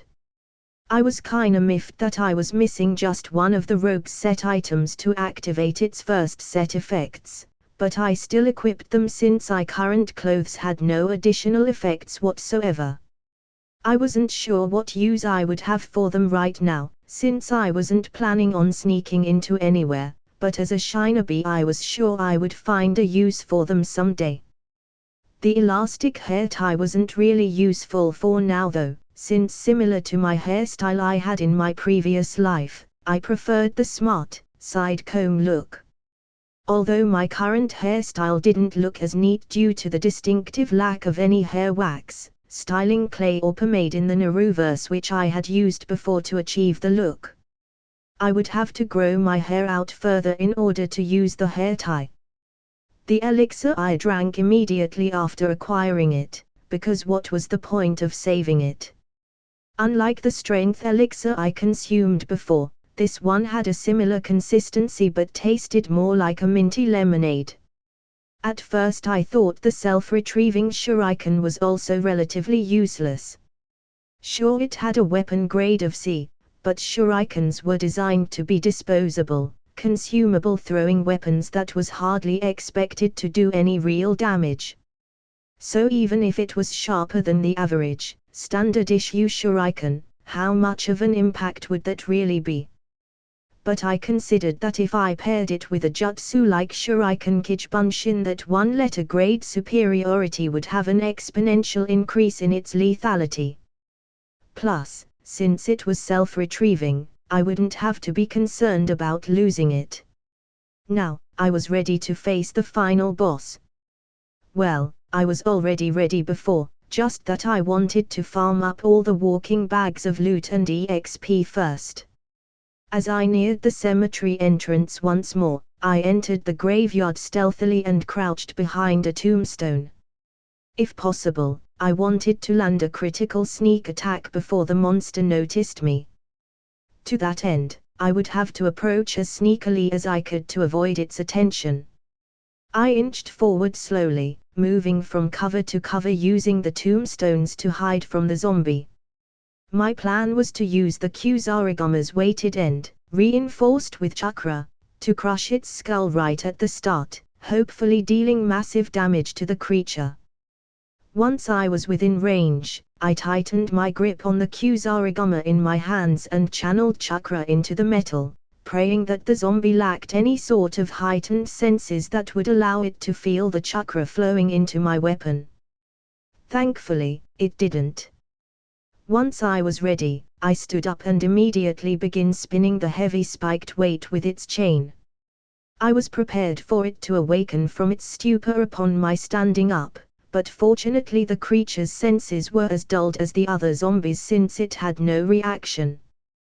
Once the chain had enough momentum, which took just a second, I threw my hand forward and swung the weighted end while imbuing its force with power strike towards the zombie. It came flying down and crashed down on the boss monster's cranium with a nasty crack. While I wasn't really expecting for its head to immediately cave in, the result was not as significant as I once thought. Although, the creature howling in anguish was just as I expected. As I retrieved the chain, I could now see that the place where the heavy iron had struck its skull now had a visible dent to it. I quickly used observe to see the amount of damage it has suffered. HP 9,138/10,000. Holy shit. Chakra flow and power strike combined did less than 1,000 damage to the undead. Said zombie looked around, completely awoken now, looked around furiously before spotting my figure at a distance. It roared and charged at me. The zombie looked around, completely awoken now, looked around furiously before spotting my figure at a distance. It roared and charged at me. I spat out a curse for not immediately hiding again after my initial sneak attack, but let go of the chain sickle to form hand seals to my only offensive jutsu in my repertoire. Kaiten, Gakeikyuu no Jutsu.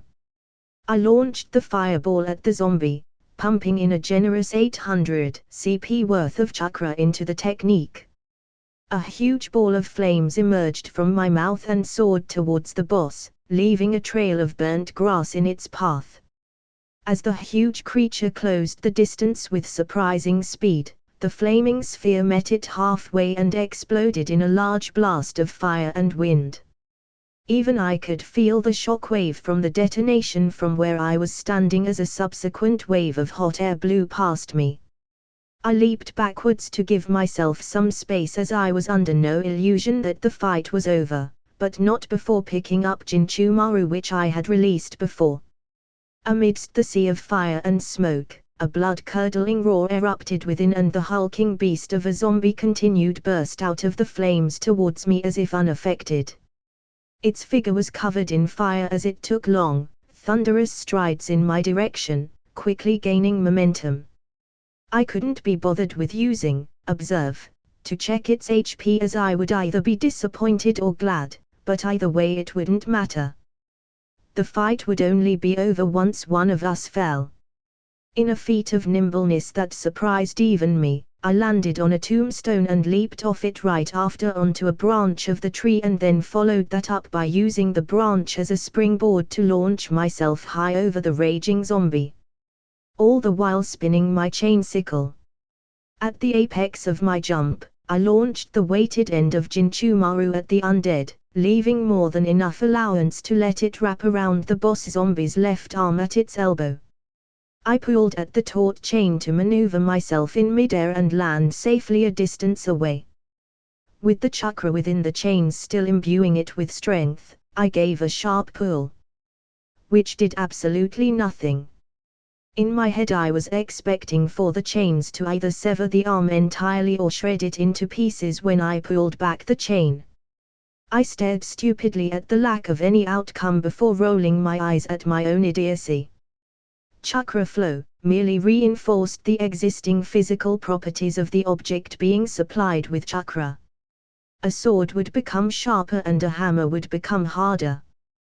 The chains were just chains, they had no sharp edges for the chakra to make it sharper. Unless I imbued wind-natured chakra to supply the sharpness attribute, all the chakra flowing within the chains would only serve to make it harder to break. The boss zombie only felt its arm being tugged, lightly in its perspective, before it gave an uncharacteristic grin as it rotated its wrist to grasp the taut chain. I only widened my eyes for a fraction of a second before the creature pulled with all its might. I flew towards the undead monster, but thankfully remained clear-minded enough to let go of the weapon mid-flight to drop unceremoniously on the ground. I just lost my main method of attacking at a safe distance. The creature glanced at the chain sickle absent its target and roared angrily before running at me again. I cursed at my own stupidity once more, hurriedly picked myself up and flung myself to the side to let the zombie charge past me. I rolled for a brief moment before jumping up. The inertia proved too hard for the monster to stop as it ran right into a tree, leaving upturned or smashed tombstones in its path. The tree itself also fell prey to the creature's terrifying might as it broke into splintered pieces in order to stop its charge. I unconsciously exhaled a breath of withheld tension and summoned my inventory. I reached in and pulled out Kotetsu no Ryua. Traditional game mechanics would dictate that a strong and tough monster had to be slow while a fast monster was correspondingly weak and fragile. With the Sharingan boosting my dynamic vision and my current DEX stat, I was confident in being able to outmaneuver the large zombie, which was assured to be slower in compared to its terrifying might. I assumed. Instead of waiting for my opponent to come charging at me this time, I took the initiative to run at it, taking advantage of its slow reaction and apparent stunned state after crashing into the tree. I activated Flash Step twice in a row, instantly dashing 10 meters across and found myself within striking distance. Imbuing the katana with chakra, I unconsciously let out a battle cry and slashed at its back repeatedly, every attack strengthened with Power Strike. Through my Sharingan eyes, I could almost foresee the monster swinging back with an arm. Ducking underneath the wild swing, I allowed my blade to carve across its sides as I slipped forward. Now that I was positioned right next to its towering figure, I could really appreciate the differences between my 9-year-old physique and the boss' imposing size. Undeterred, or rather not letting myself be deterred, I swiftly stuck Kotetsu no Ryu through its gut before pulling it out and circling underneath another wild swing and rinse and repeat. It was almost easy how effortless I was managing to dodge every attack while carving up its body like a Thanksgiving turkey. Putrid blood spurted out of the open wounds or nicked arteries, spraying the vile substance on me. But I cared little. I felt myself getting into the zone, evading every haymaker that threatened to take my head off while simultaneously cutting into its flesh. I could literally see the zombie slowing down. The ferocious swings were lacking the previously unbridled force it once had, and its legs were shaky like they struggling to hold up its bulky weight. I flashed behind the creature using Flash Step, and cut into the back of one of its knees, which sent it stumbling forward to a knee. Now that its head wasn't as high before, I used one hand to leapfrog over the crouching beast and let gravity as well as Power Strike give me the needed force to cut through its neck. But its neck was so thick with muscles, Kotetsu no Ryu only cut halfway into its neck before stopping. I tried to pull out the blade, but the creature tensed its muscles, and my sword was stuck. It reached out a hand at me, seemingly wanting to catch me in its grasp, but I evaded the sloppy attempt. I went through my options in my head but paused when I spotted the sickle that was still attached to the chain wrapped around the zombie's arm, laying up uselessly in a pile. I smirked, an idea forming in my head. Rolling forward, I picked up the sickle and channeled chakra into it. The blue light of the chakra as seen through my Sharingan eyes flared up into a menacing edge around the sickle's blade. Holding the sickle in a reverse grip, I flashed forward once more underneath the monstrous zombie, and with every shred of strength I could muster, I swiped it upwards through the zombie's neck. The sickle's blade finished what the katana started, and with a torrential spray of rancid blood, beheaded the zombie boss. The skull of the undead flew up for a moment before dropping and rolled away, the zombie's face still in an anguished countenance. The katana that had been lodged its neck fell onto the ground the moment the zombie's head was separated from its body. I held my stance, watching the unmoving but still kneeling body of the beheaded zombie, ready to cut into it once more with my trusty sickle in hand if it moved. A moment passed before the monstrous figure dissolved into thick black smoke and the chains that had been wrapped around its arm fell onto the ground with a rattle. Plus 1750 EXP. You have leveled up. I immediately collapsed onto my butt on the ground, not out of exhaustion or any injuries, but from the sheer relief from my released tension. Fuck yes! I screamed into the air, to no one but myself. Holy fuck, that was that was so fucking fun. Holy shit, my heart is pounding. The adrenaline coursing through my veins slowly faded away as the tension of the fight waned. You have eliminated the boss. Rank F dungeon cleared. You may now exit the dungeon. Saying exit dungeon will allow you to leave. Otherwise, you will automatically be removed in 60 minutes.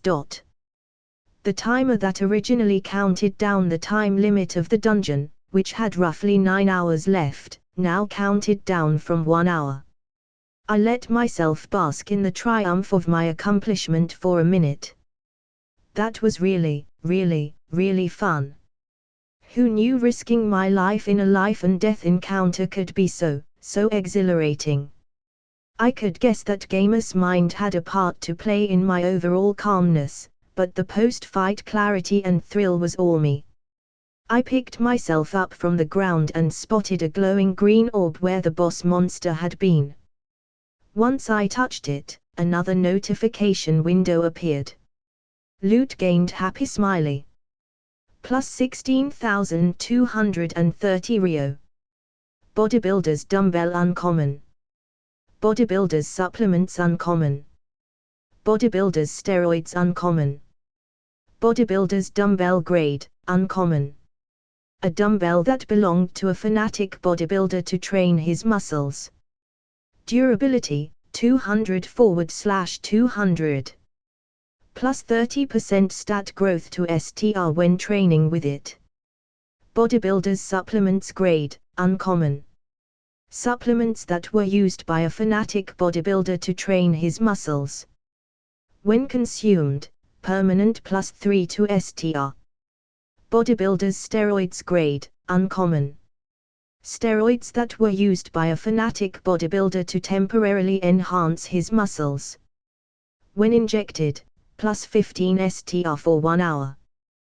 Pretty decent loot for a boss monster, but too bad there weren't any equipment among them.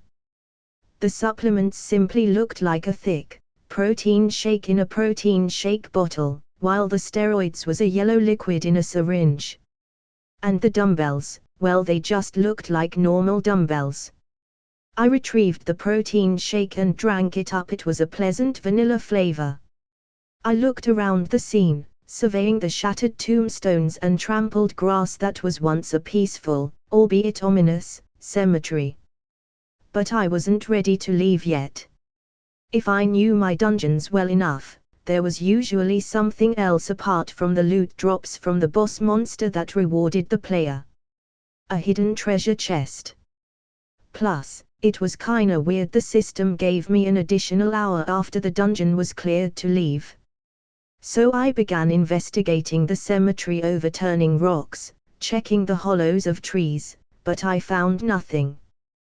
Then I started looking at the graves to see if there were any that stood out which could perhaps signify a buried treasure of some kind. Just as I was about to give up, I spotted something at the far end of the cemetery. A tombstone that looked different from the others. While the other tombstones were a minimalistic, uniform shape, this one had a triangular head, shaped like a trapeze on its side but with the bottom triangle buried. The sides of the tombstone weren't rectangular like the other ones, it had more of an angular, sharp edge to it like a blade. The tombstone looked more like the tip of an extremely large and broad zanbato that was buried hilt down, without the tip poking through the earth. There had to be something here.